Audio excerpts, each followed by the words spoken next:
Unit number 8 हम लोग देखने वाले हैं। एटम एंड न्यूक्लियाई इसके मोस्ट इंपॉर्टेंट क्वेश्चन हम लोग देखेंगे और किस तरीके से इसमें से हम लोग 2 नंबर गेन कर सकते हैं वो भी देखेंगे। तो यहाँ पे आप लोग देख सकते हो एटम एंड न्यूक्लियाई इस चैप्टर का नाम, इस यूनिट का नाम है।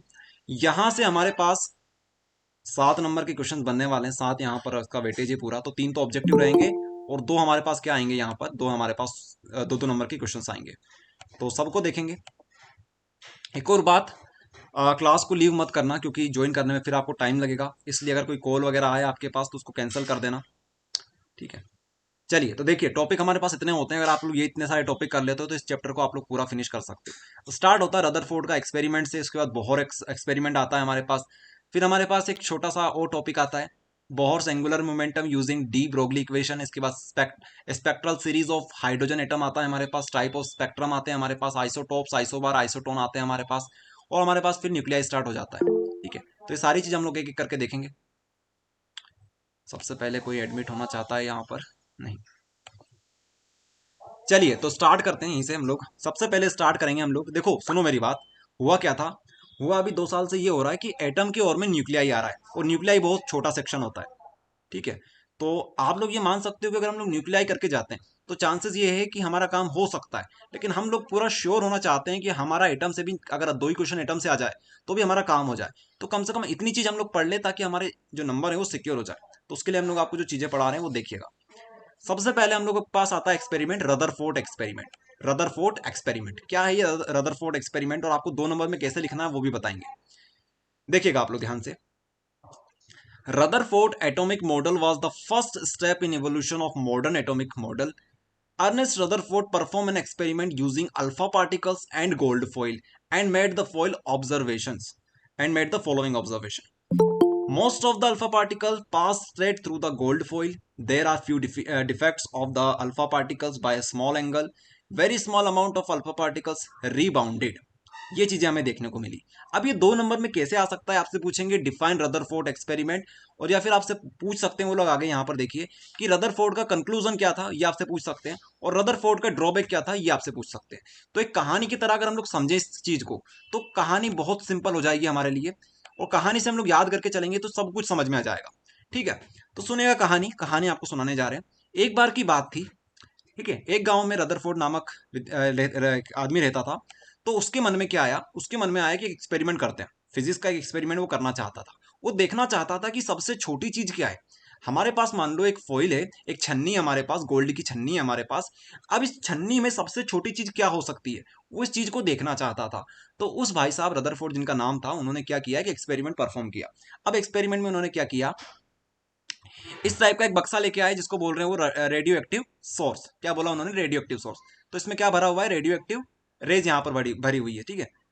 और उसके बाद क्या हुआ, यहाँ पर उन्होंने गोल्ड की फॉइल ले ली इस तरीके से। इसके अलावा उसने क्या किया, ये गोल्ड की फॉइल थी और यहाँ पर उन्होंने क्या लगा रखा है, एक डिटेक्टर लगा रखा है। ये आप लोग देख पा रहे होंगे इस तरीके से क्या लगा रखा है उन्होंने, डिटेक्टर लगा रखा है। अब होगा क्या, चीजें क्या चल रही है अब आपको समझाते हैं। जैसे ही उन्होंने यहाँ से बटन दबाई तो रेडियो एक्टिव जो रेस थी हमारे पास वो इसके ऊपर डिफ्लेक्ट हुई, ठीक है। इसके ऊपर उन्होंने क्या किया, हिट करी। तो जैसे इस फॉइल के ऊपर वो हिट करेगी तो क्या होगा, उन्होंने देखा कि जो रेज है, जो यहाँ पर हमने डिटेक्टर लगा रखा है, यहाँ पर रेज हमारे पास इस तरीके से बीम हो रही है। यहाँ पर आप लोग देख सकते हो, कुछ यहाँ पर आई, कुछ यहाँ पर हमारे पास स्पॉट बना, ठीक है, ग्लो होने लगी। यहाँ पर स्क्रीन यहाँ पर ग्लो होने लगी, यहाँ पर होने लगी, यहाँ पर, यहाँ पर, यहाँ पर, यहाँ पर, इस तरीके से हमारे पास ग्लो होने लगी। तो इससे हम लोग ये समझे कि अंदर जो छोटी सी चीज है, अंदर जो छोटी सी चीज है उस वो इस तरीके की है कि वो कुछ चीजों को तो डिफ्लेक्ट कर रही है, कुछ को यहाँ से अपने अंदर से पास होने दे रही है, और कुछ रेज जो थी वो तो यहाँ से वापस आ गई। देख पा रहे होंगे यहाँ से इस तरीके से हिट करी और यहाँ से वापस आ गई। तो उन्होंने 3 चीज बताई कि most of the alpha particles passed straight through a gold foil. Most जो सबसे ज्यादा पार्टिकल जो रेज हमने देखी है वो तो क्या हो गई, सीधी की सीधी चली गई। तो हम लोग बोल सकते हैं कि most of the alpha particle passed straight through the gold foil. दूसरी बात उन्होंने ये बताई, there was a deflection of the alpha particle by small angle. अब यहाँ पर कुछ डिफ्लेक्शन आया, जिसे आप लोग यहाँ पे देख सकते हो, इस तरीके से डिफ्लेक्ट हो गया, इस तरीके से डिफ्लेक्ट हो गया, ये डिफ्लेक्शन आया। थर्ड पॉइंट उन्होंने ये बताया कि very small amount of alpha particles rebounded. कुछ पार्टिकल्स जो थे वो वहां पर क्या हो गए, रिबाउंडेड हो गए, वापस से आ गए। तो बस इतनी सी बात थी, रदरफोर्ड ने ये एक्सपेरिमेंट किया। अब एक बार आप लोग मन में बोल के देख लो इस चीज को क्या क्या उन्होंने किया, इसके बाद फिर हम लोग आगे बढ़ेंगे। तो कुछ स्टूडेंट जो कि आना चाहते हैं क्लास में उनको हम लोग एडमिट करते हैं। एक बार आप लोग पढ़ के देख लो इसको, फिर हम लोग आपको समझाते हैं एक बार और आगे क्या कहानी हुई, इससे क्या सीख मिली हमें वो हम लोग देखेंगे। एक बार आप लोग सभी तीनों पॉइंट को पढ़ के देख लो, उसके बाद आपको नोट्स बनवाते हैं किस तरीके से आपको नोट्स बनाने हैं। ओके, तो 2 मिनट आप लोग पढ़ लीजिए, यहाँ पर थोड़ी गर्मी हमें हो रही है तो पंखा चला देते हैं।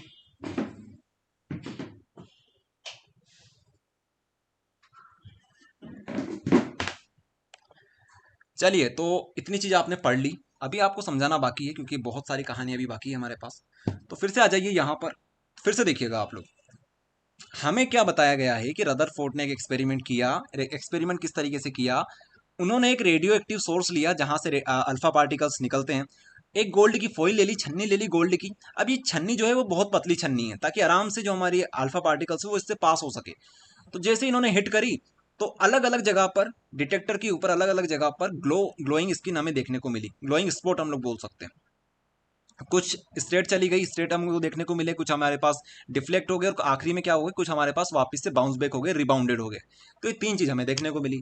तो अभी आपको शॉर्ट नोट्स बनवाएंगे, उसकी चिंता मत करना, लेकिन पहले कंक्लूजन देख लो। तो हम लोग ये बोल सकते हैं कि हमारे पास जो एटम है, atom consist of most of the empty space. हमारे पास कुछ कंक्लूजन निकलते हैं यहाँ से, वो आप लोग देखिएगा। Atom consist of most of the empty space. Atom जो हमारे पास है, जो सबसे छोटी इकाई है हम लोग बोल सकते हैं, तो वो क्या है, वो हमारे पास किससे मिलकर बना हुआ है, उसमें बहुत सारी जगह कैसी है, खाली है। बहुत सारी जगह कैसी है, खाली है। अंदर से वो कैसा है, most of the empty space है वहां पर।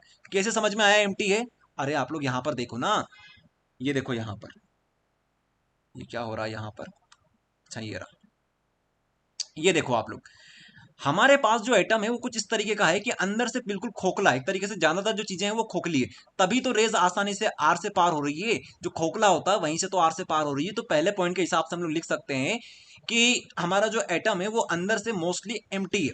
ये बात हमें यहां से पता चलती है, यहां से most of the alpha particles are straight through the gold foil, क्योंकि आराम से वो आर से पार हो गए, तो हम लोग समझ गए कि अंदर से जो है चीजें वो बिल्कुल खोखला है, हम लोग ये मानते हैं। इसके बाद हमें समझ में ये आया, the entire positive charge particle present in the centre of the atomic sphere, the concentrated positive charge masses with the atom is called alpha, is called the nucleus। The entire positive charge, जितना भी हमारे पास positive charge है वो क्या है, एक centre पे उसके रखा हुआ है। एटम का जो सेंटर होता है ना, वहां पर पॉजिटिव चार्ज रखा हुआ है। अब ऐसा कैसे समझ में आया कि पॉजिटिव चार्ज बिल्कुल सेंटर पे रखा हुआ है, क्योंकि आप लोग यहां पर देखते होंगे, मान लो यहाँ पर एक सेंटर है जिसका पॉजिटिव चार्ज यहाँ पर है, तो यहाँ से पॉजिटिव चार्ज गया, अल्फा पार्टिकल गया, इससे हिट किया, तभी तो पॉजिटिव पॉजिटिव से डिफ्लेक्शन आया। पॉजिटिव पॉजिटिव से यहाँ से क्या आया, डिफ्लेक्शन आया। तो हम लोग ये चीज समझे कि बीच में क्या है, पॉजिटिव चार्ज है। अब पॉजिटिव चार्ज जो यहाँ पर है बीच में, जो यहाँ पर वो रखा हुआ है, वो किसके अंदर रखा हुआ है, तो हम लोग बोल सकते हैं वो न्यूक्लियस के अंदर रखा हुआ है। ये दूसरी बात हमें समझ में आई। तीसरी बात समझो, the size of nucleus is very small compare to the size of total volume of the atom. तो पूरे एटम का कंपेयर करें हम लोग तो हमारे न्यूक्लियस का साइज बहुत ज्यादा छोटा है। ये बात हम लोग तीसरी समझ में आई। फिर लास्ट में हमें समझ में ये आया, the electron with an atom must revolve around the nucleus at various distance at various high speed in the order to balance the electrostatic force of attraction between the proton and the electron। तो last में इन्होंने ये बोला कि हमारे पास जो atom होगा, जो हमारे पास एटम होगा, यहाँ पर आप लोग देखिए, हमारे पास जो एटम है पूरा, इसके अंदर हमारे पास पॉजिटिव चार्ज बीच में है और इलेक्ट्रॉन्स कहीं यहाँ पर है, जो कि क्या कर रहे हैं, इसको अराउंड रिवॉल्व कर रहे हैं। क्या कर रहे हैं, रिवॉल्व कर रहे हैं। तो हमें ये चीज भी इन्होंने बता दी कि इलेक्ट्रॉन जो है वो बाहर इस तरीके से रिवॉल्व कर रहे हैं। ओके, ये चीजें किसने बताई, रदरफोर्ड ने बताई। तो इतनी चीज उन्होंने बताई है। अब आप लोग समझ गए किस तरीके से आपको लिखना है। 2 नंबर में आप लोग इतना नहीं लिखेंगे और आपसे 2 नंबर में इतनी सारी चीजें पूछेंगे भी नहीं। वो सबसे इंपॉर्टेंट बात क्या बताई उन्होंने, समझेगा। अब आप लोग कॉपी पेन निकाल लो, वहां पे सबसे पहले तो ये डायग्राम अपने हिसाब से डिजाइन कर लो। ज्यादा आपको यहाँ पर कुछ ज्यादा आपको डिजाइन नहीं करना है, सिंपल सी बात है। इस तरीके से आप लोग गोल्ड फॉइल बनाइएगा, ठीक है। इसके अलावा यहाँ पर अपना जो छन्नी है इस तरीके से रख दीजिएगा, इस तरीके से यूं करके यूं। इसके बाद आप लोग यहाँ पर सोर्स बना देना इस तरीके से, और लिख देना यहाँ पर कि ये सोर्स है, और यहाँ से रेस आप लोग इस तरीके से निकालना। तो स्ट्रेट कुछ तो आप लोग बता देना कि स्ट्रेट चली गई इस तरीके से, और कुछ आप लोग यहाँ से डिफ्लेक्शन बता दीजिएगा, इस तरीके से डिफ्लेक्ट हो गई। और कुछ जो रेस थी बहुत कम, सिर्फ एक बनाना आप लोग, इस तरीके से डिफ्लेक्ट हो गई। आई बात समझ में, बस इतना सा डायग्राम है। ये सारी चीज बता देना कि ये गोल्ड फॉइल क्या होती है, डिटेक्टर क्या होता है, पार्टिकल बीम ऑफ पार्टिकल ये जो हम लोग बोल रहे हैं ये हम बता देंगे, और सोर्स ऑफ रेडियो एक्टिव जो हमारे पास है वो बता देंगे। ये चीज आपको यहाँ पर मेंशन करनी है। इसके बाद आप लोग ये जो थ्योरी लिखी हुई है ये मत मत लिखिएगा डायरेक्ट, आप लोग क्या करिएगा, 3 पॉइंट लिख लीजिएगा। पहला पॉइंट क्या लिखोगे कि most of alpha particle goes straight, ठीक है, गोस स्ट्रेट। ठीक है, अब आपको मन से कहानी लिखनी पड़ेगी कि कहाँ से जाएंगे, तो गोल्ड फॉइल से पास होते हुए जाएंगे। ठीक है, शॉर्ट में हम लोग चीज बना रहे हैं, ये लॉन्ग नोट तो आपको पहले हमने प्रोवाइड कर रखे हैं। तो पहला पॉइंट ये लिखना। दूसरा पॉइंट आप लोग क्या लिखोगे, there was reflection of alpha particles by small angle. तो आप लोग यहाँ पर ये लिख सकते हो कि क्या लिख सकते हो आप लोग यहाँ पर कि हमारे जो अल्फा पार्टिकल्स थे, कुछ हमारे अल्फा पार्टिकल्स जो थे वो डिफ्लेक्ट हो गए। ठीक है, कुछ हमारे पास अल्फा पार्टिकल्स थे वो डिफ्लेक्ट हो गए स्मॉल एंगल से। तो इसको आप चाहो तो पूरा लिख सकते हो, या फिर हम लोग बता सकते हैं आपको कि आप लोग यह लिख लो कि सबसे पहले आप लोग लिखोगे क्या लिख सकते हो आप लोग यहाँ पर, there was deflection of alpha particle. एक काम करो पूरा लिख लो यार, क्योंकि इसको पहले से शॉर्ट है, एक लाइन में आपका आ जाएगा, तो पूरा लिख लो इसको। इसके बाद थर्ड वाला पॉइंट भी पूरा लिख लो। तो ये 3 पॉइंट है हमारे पास, तीनों पॉइंट को आप लोग फटाफट लिख लीजिए, इसमें टाइम वेस्ट मत करिए, फटाफट आप लोग लिखेंगे।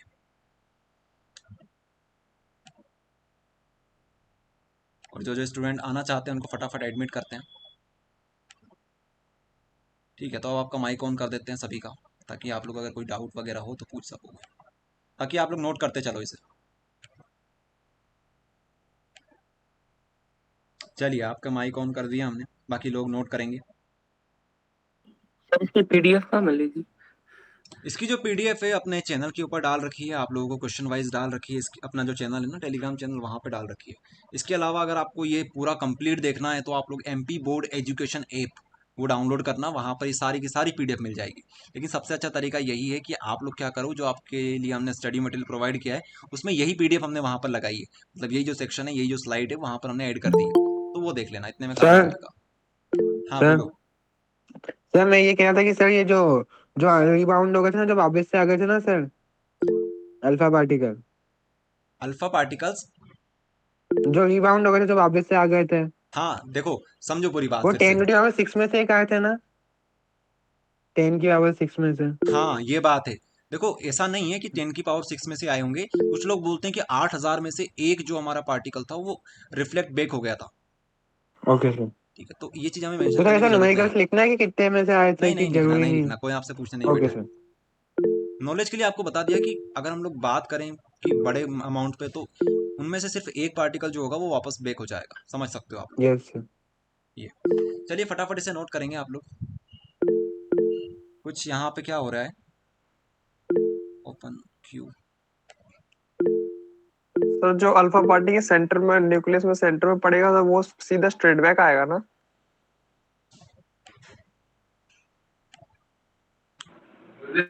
2 मिनट आप लोग वेट करिएगा, 2 मिनट। यहाँ पे कुछ स्टूडेंट ने हैंड रेस कर, जिन स्टूडेंट ने हैंड रेस कर रखे हैं वो अपना माइक सबसे पहले तो हैंड डाउन करेंगे, उसके बाद हम लोग यहाँ पर देखते हैं।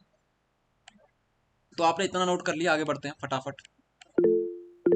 देखिए, कंक्लूजन एक बार और देख लीजिए स्टार्टिंग से। सबसे पहले हमारे पास एक atom consist of most of the empty space. तो आप लोग शॉर्ट में क्या लिखेंगे, शॉर्ट में आप लोग लिखेंगे कि हमारे जो एटम होता है मोस्टली एम्प्टी, मोस्टली एम्प्टी इतना लिखेंगे आप लोग, मोस्टली एम्प्टी, मोस्टली एम्प्टी लिखेंगे पहला पॉइंट। कंक्लूजन डाल देना, कंक्लूजन में मोस्टली एम्प्टी होता है।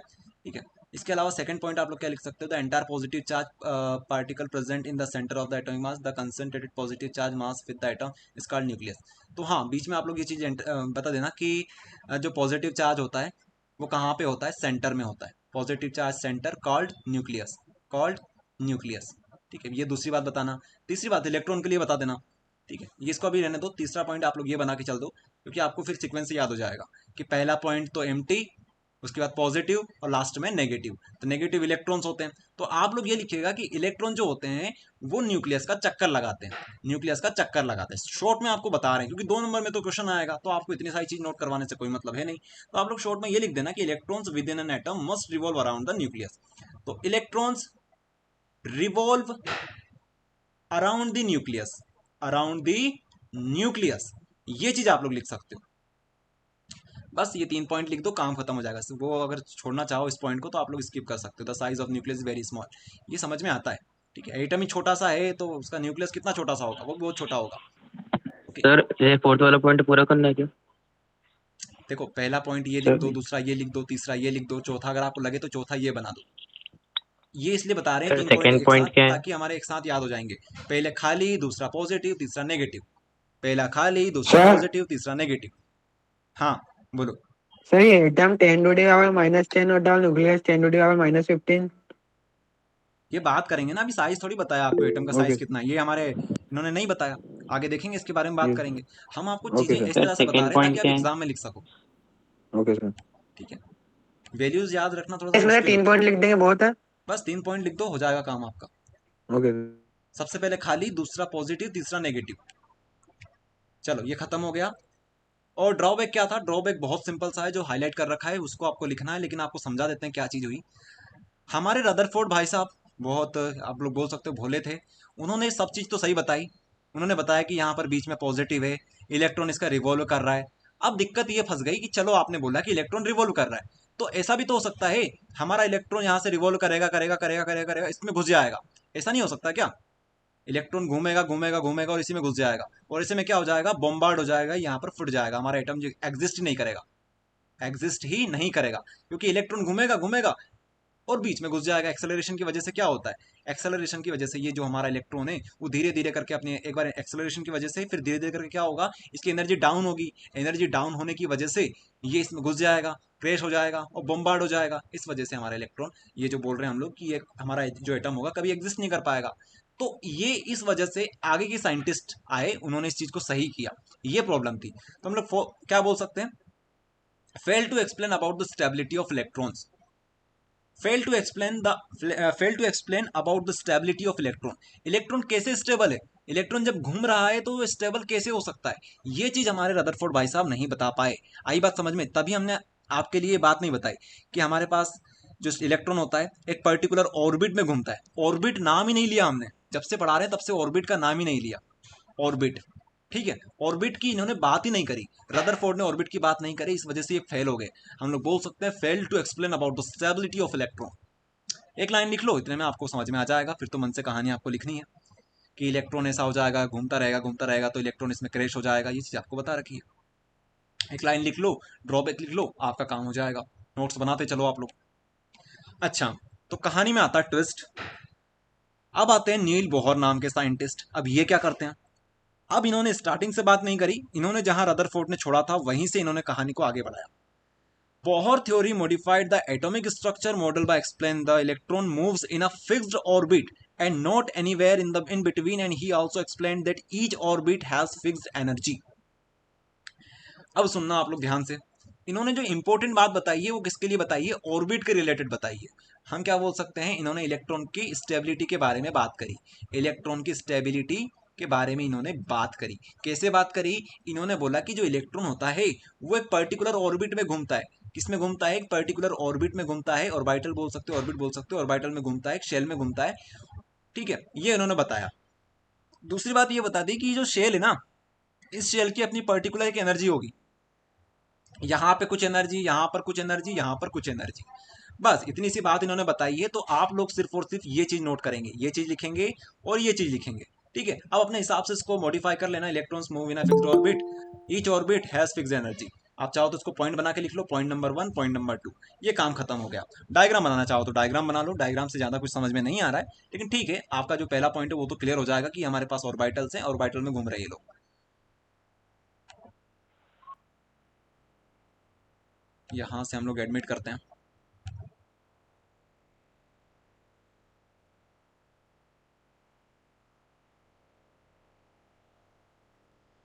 हाँ, तो सर आप लोग क्रैश नोट कोर्स करेंगे में चीजें। चैप्टर 7 के, जी बोलिए अभिराज। सर क्रैश कोर्स में चैप्टर 7 के ऑब्जेक्टिव्स के और आएंगे क्या आगे? चैप्टर 7 के ऑब्जेक्टिव्स में और जी सर, आएंगे वो क्या? नहीं सर, वो मतलब ऑब्जेक्टिव्स के सॉल्यूशन थे ना, वीडियो सॉल्यूशन क्रैश अच्छा कोर्स हाँ, में उसके फिजिक्स बाद के। हम सोच रहे हैं लाने का। वो कल अपन एक काम करेंगे, आज रात में हम रेडी कर लेंगे उन्हें भी, और कल सुबह तक आपको प्रोवाइड कर देंगे। और सुबह जो क्लास, सुबह के टाइम बताएंगे अभी कितनी बजे हम क्लास लगाएंगे, अभी फिक्स नहीं है।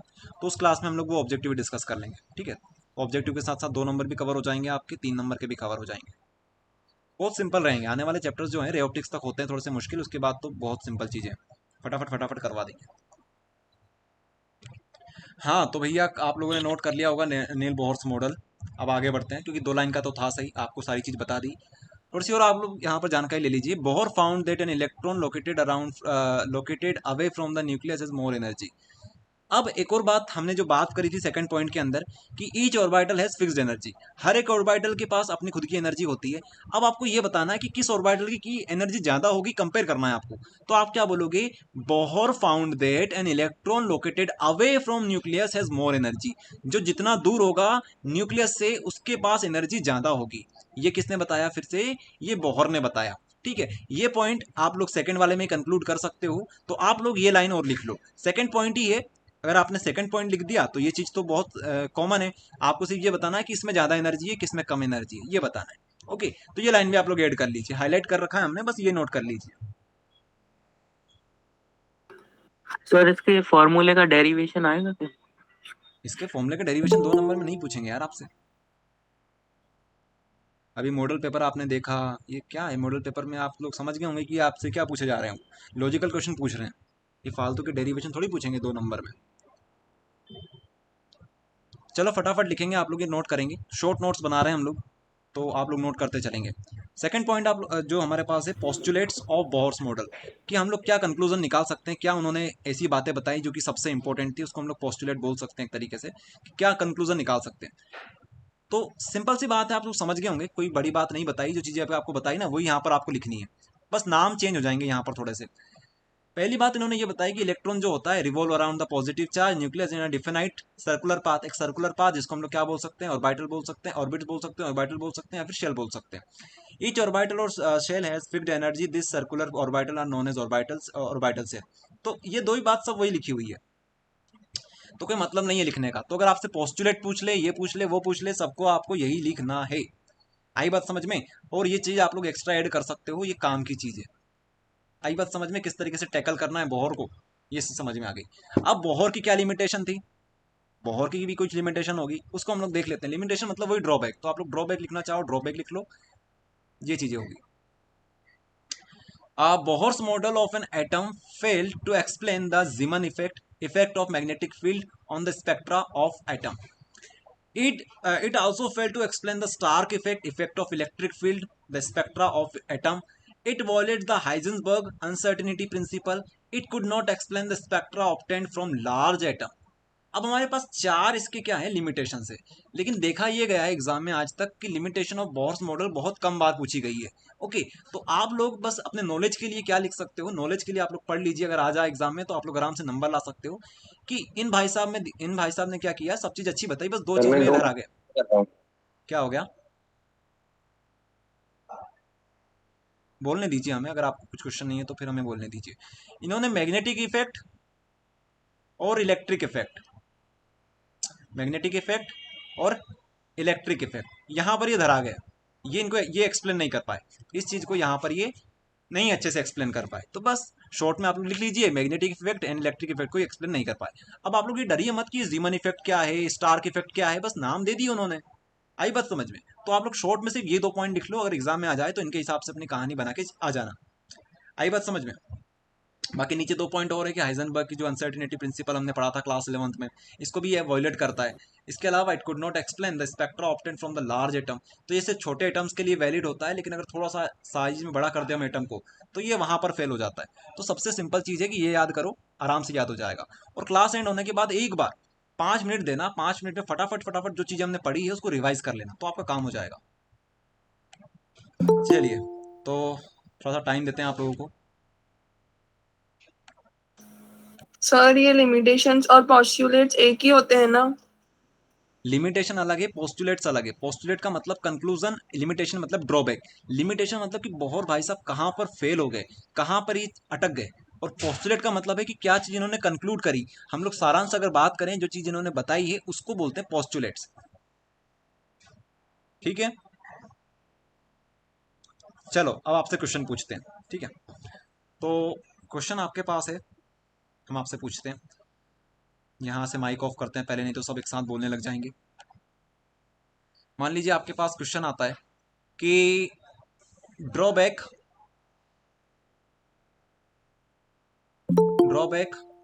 ऑफ रदरफोर्ड,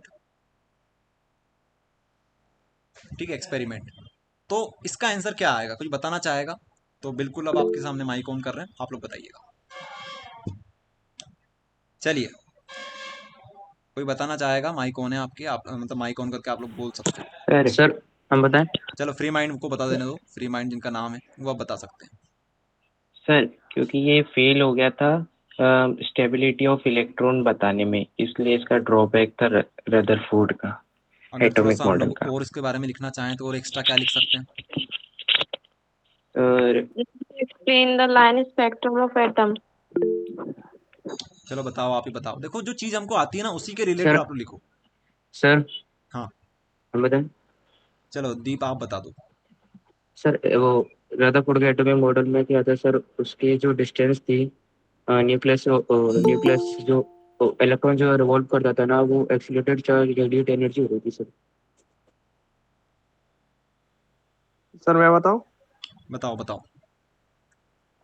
सर उन्होंने बताया था कि सर इलेक्ट्रॉन रिवॉल्व होकर न्यूक्लियस में आके खत्म हो जाएगा, तो ये हाँ, उनका ड्रॉबैक इसको हम था, लोग ऐसा क्या नहीं बोल है? सकते हैं कि उन्होंने क्या नहीं सर बता पाए, स्टेबिलिटी ऑफ इलेक्ट्रॉन के बारे में failed जिक्र नहीं to कर पाए। जी सर, जी सर। देखो failed सुनो, to explain the आप लोग क्या कंफ्यूज हो जाते हो। एक चीज ध्यान रखो, जो नॉलेज है ना, नॉलेज बहुत है, जमाने में नॉलेज बहुत है, लेकिन बात वहां पे आती है कि कितना हम लोग ग्रैब कर पाएंगे। वो बहुत इंपॉर्टेंट चीज है। इसलिए आपसे बोलते हैं कि जो चीज बताते हैं उनको ही ध्यान से सुना करो, क्योंकि आपको आखिरी में लिखना तो 4 लाइन ही है। आप लोग यहाँ पे 100 लाइन पढ़ लो, लेकिन वहां पे लिख के आपको 2 नंबर में 4 से 5 लाइन लिख के आनी है। तो इस चीज को थोड़ा ध्यान रखा करो। ड्रॉबैक ऑफ रदरफोर्ड हम लोग सिंपल सी भाषा में ये बोल सकते हैं कि हमारे रदरफोर्ड भाई साहब स्टेबिलिटी ऑफ इलेक्ट्रॉन को नहीं बता पाए। ये बात हमने स्टार्टिंग में बता दी, 2 लाइन आराम से 1 लाइन हम लोग लिख सकते हैं। इसके बाद थोड़ा सा इसी को डीप में बताओ, थोड़ा सा बता दो 1-2 लाइन उसके बारे में कि क्यों नहीं बता पाए। क्योंकि इन्होंने जो बताया है कि इलेक्ट्रॉन जो होता है रिवॉल्व करता है, इन्होंने ये नहीं बताया कि किसी एक पर्टिकुलर ऑर्बिट में ये रिवॉल्व करता है। अब इससे दिक्कत ही आएगी, अगर मान लो इलेक्ट्रॉन मूव कर रहा है तो वो धीरे धीरे करके फोर्स ऑफ अट्रैक्शन की वजह से, क्योंकि हमारे पास क्या है, न्यूक्लियस है अंदर, न्यूक्लियस के पास अंदर क्या होते हैं, पॉजिटिव चार्ज होता है। तो अगर यहाँ पर पॉजिटिव चार्ज है और हमारे इलेक्ट्रॉन के पास नेगेटिव चार्ज है, तो ये दोनों आपस में क्या करेंगे, कोलॉइड कर जाएंगे और हमारा जो एटम होगा कभी एग्जिस्ट नहीं कर पाएगा। तो at the end we can conclude कि हमारे पास जो रदरफोर्ड एक्सपेरिमेंट है वो हमें ये नहीं बताता है कि इलेक्ट्रॉन कितना स्टेबल है, उसकी स्टेबिलिटी के बारे में जिक्र नहीं करता है। इस तरीके से आप लोग 2 नंबर बहुत आसानी से ले सकते हो। आया समझ में किस तरीके से बताया जाता है, किस तरीके से लिखा जाता है, ये चीज इंपॉर्टेंट है। जी सर, आगे आगे। हमें क्या लगता है कि ये तो बहुत सिंपल बात है, किसी किसी को लगता है कि ये बहुत सिंपल बात है कि इलेक्ट्रॉन आखिर में क्या हो जाएगा, कोलॉइड हो जाएगा, तो वो इस चीज को लिखते ही नहीं है। लेकिन ध्यान रखना, जितनी बेसिक चीजों लिख दो, सब कुछ लिख दो, जो आपको आता है सब लिख दो वहां पर। ये चीज बहुत सारे बच्चे गलती करते हैं, हमने देखा है। सबको पता था कि आखिरी में क्या होता है, इलेक्ट्रॉन वहां से कोलॉइड हो जाता है, लेकिन एक ही स्टूडेंट ने हमें बताया कि ऐसा होता है। तो ये चीज को आप लोग मत किया करो ignore.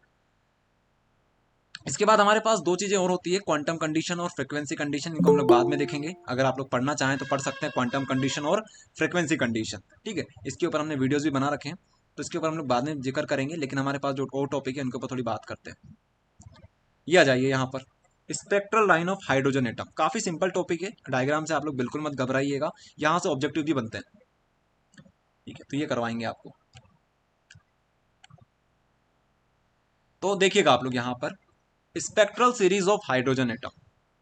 A spectral series is a collection of sequentially grouped wavelength which describe light or any electromagnetic radiation released by energized atom.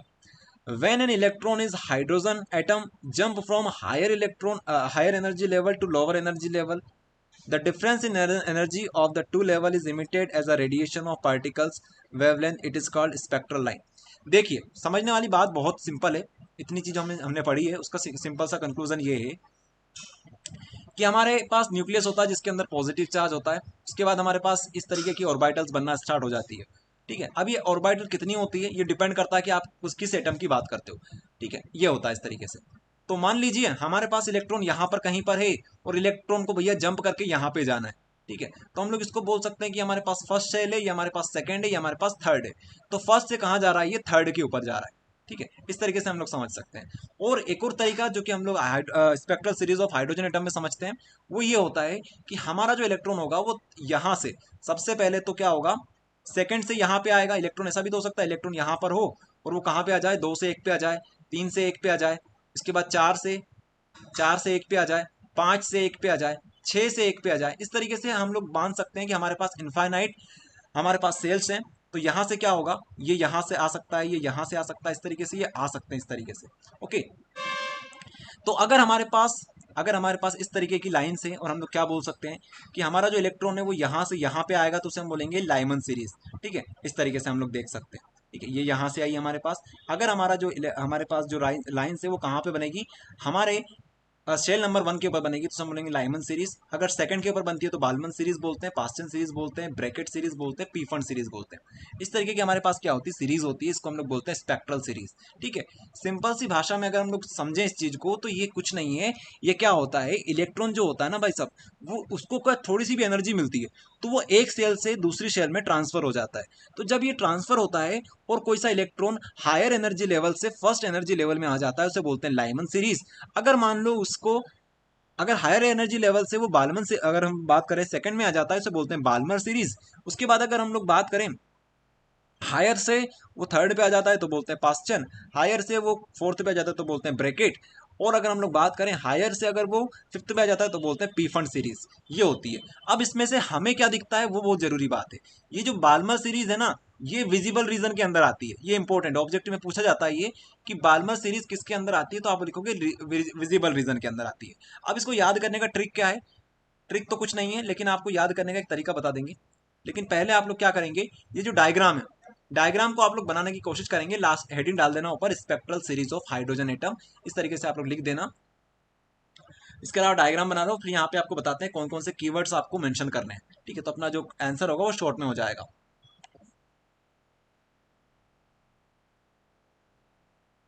Okay, तो काफी सारे स्टूडेंट अभी हमारे से जुड़े हुए हैं। देखते जाइए, आप लोग लिखते जाइए, डायग्राम बनाइए।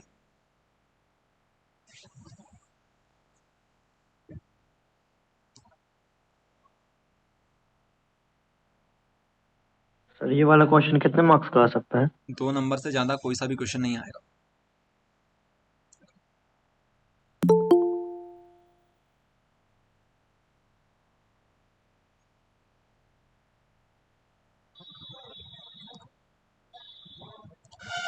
चलिए आप लोग डायग्राम बनाएंगे सभी लोग। ये मत बनाना, इसको छोड़ देना, ये मत बनाना। ठीक है, ये बस नाम लिख लेना, bracket, Pfund, Paschen, Balmer, Lyman. ठीक है, देखो इसको तो आपको याद ही रखना पड़ेगा। Lyman, Balmer, Paschen, Brackett, Pfund, बार बार याद करना इसको। सुबह उठ लेना, सुबह उठो जब जब भी आप लोग एक बार इसको देख लेना, इसको याद करना और एक बार मन से लिख लेना। एग्जाम देने जाओ उससे पहले कम से कम 3 से 4 बार इसको लिख कर देख लेना। ठीक है, तो प्रैक्टिस हो जाएगी आपकी। Lyman, Balmer, Paschen, Brackett, Pfund, Lyman, Balmer, Paschen, Brackett, Pfund. Question आपसे आप लोग हमसे ये पूछ सकते हो कि क्या यहीं पर खत्म हो जाती है सीरीज, तो ऐसा नहीं है, यहाँ पर भी बन सकती है। ठीक है, यहाँ पर बन सकती है, लेकिन अब इतनी सारी है कि हम लोग सबको पढ़ने से कोई मतलब नहीं है। तो स्टार्टिंग की जो 4-5 होती है वो पढ़ लो, इतना काफी है। ओके, ये चीजें हैं। सर हाँ बोलो। सर मैं कह रहा था कि सर ये क्वेश्चन पूछते हैं कि कौन सा विजिबल में आता है हाइड्रोजन स्पेक्ट्रम, तो बाल्मर है ना? हाँ, इसका आंसर आ जाएगा बाल्मर सीरीज। ठीक है, ये पूछा ना सर, हाँ ये प्री बोर्ड। हाँ तो ये आता है ना क्वेश्चन, देखो आप लोग यहाँ लिखा तो है हमने। यही तो क्वेश्चन सबसे इंपॉर्टेंट ऑब्जेक्टिव में, ये इंपॉर्टेंट ऑब्जेक्टिव बनता है। बाकी ये जो चीजें नियर इंफ्रारेड, फार इंफ्रारेड, फार इंफ्रारेड, ये तो नहीं बनते हैं ऑब्जेक्टिव। ये बनता है ऑब्जेक्टिव बस बाल्मर वाला।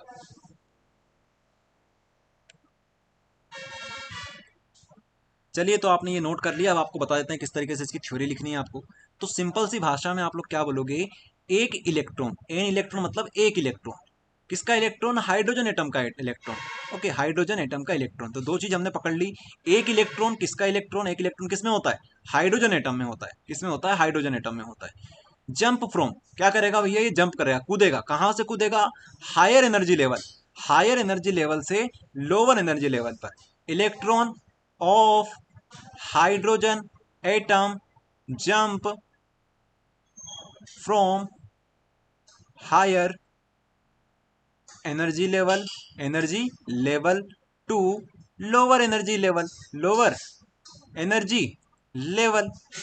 अब आप लोग क्या बोलोगे, इन दोनों का जो डिफरेंस होगा उसी को हम लोग क्या बोलेंगे, वो जो रेडिएशन वहां से निकलेगी, इन दोनों के जो डिफरेंस रेडिएशन निकलेगी उसी को हम लोग बोल सकते हैं कि इनकी वजह से हमारे पास क्या बन रही है, स्पेक्ट्रल लाइन बन रही है। तो आपको कीवर्ड क्या क्या समझ में आया कि एक इलेक्ट्रॉन होगा किसका, हाइड्रोजन एटम का, जो कि क्या करेगा, जंप करेगा। कहां से कहां जंप करेगा, तो बोलोगे हायर एनर्जी लेवल से लोअर एनर्जी लेवल पे जंप करेगा। और इनका जो डिफरेंस होगा, डिफरेंस किस किस का, एनर्जी का, क्योंकि एनर्जी की तो बात कर रहे हैं। ये यहाँ पर ज्यादा एनर्जी होगी, यहाँ पर कम एनर्जी होगी, तो इसका जो डिफरेंस बनेगा वहां से रेडिएशन निकलेगी, ठीक है, एक पर्टिकुलर वेवलेंथ की, तो आप लोग सिर्फ इतना लिख दीजिए रेडिएशन निकलेगी वहां से, और वो जो रेडिएशन निकलेगी इसकी वजह से क्या बनेगी हमारे पास, it is called spectral line. बस सिंपल सी बात है। आई बात समझ में? तो इसको आप लोग मन से एक बार पढ़ पढ़ के देखिए, जैसे मैंने पढ़ा ना वैसे आप लोग पढ़ के देखिए कि एक हमारे पास इलेक्ट्रॉन है, तो फिर आप लोग क्वेश्चन पूछोगे किसका इलेक्ट्रॉन है, तो आप लोग बोलोगे हाइड्रोजन एटम का इलेक्ट्रॉन है। अच्छा तो क्या कर रहा है वो कर रहा है जंप, कहाँ से कहाँ जंप कर रहा है, तो क्या बोलोगे हायर एनर्जी लेवल से लोअर एनर्जी लेवल पे कर रहा है। अच्छा तो उसका क्या, तो आप लोग बोलोगे फिर कि इन दोनों का जो डिफरेंस होगा वहां या इन दोनों का जो एनर्जी डिफरेंस होगा वहां से एनर्जी इमिटेड होगी, बाहर निकलेगी। ओके, एनर्जी बाहर निकलेगी, और इसी को हम लोग कह सकते हैं कि यही हमारे पास क्या है, स्पेक्ट्रल लाइन होगी। ठीक है, ये बस बताना है। ओके, तो कीवर्ड्स के साथ साथ किस तरीके से पढ़ना है बता दिया आपको। अब डेफिनेशन को आप लोग आराम से 2 से 3 लाइन में, तो क्या 3 से 4 लाइन में भी लिख सकते हो, लेकिन अभी आपको अपने शॉर्ट नोट्स में 2 लाइन 3 लाइन में इसको फिनिश करना है। अगर हो जाए तो बता दीजिएगा। हो गया सर। ठीक है, कीवर्ड्स के साथ आपको बता दिया, एक बार पढ़ के देखो, उसको समझने की कोशिश करो उसको।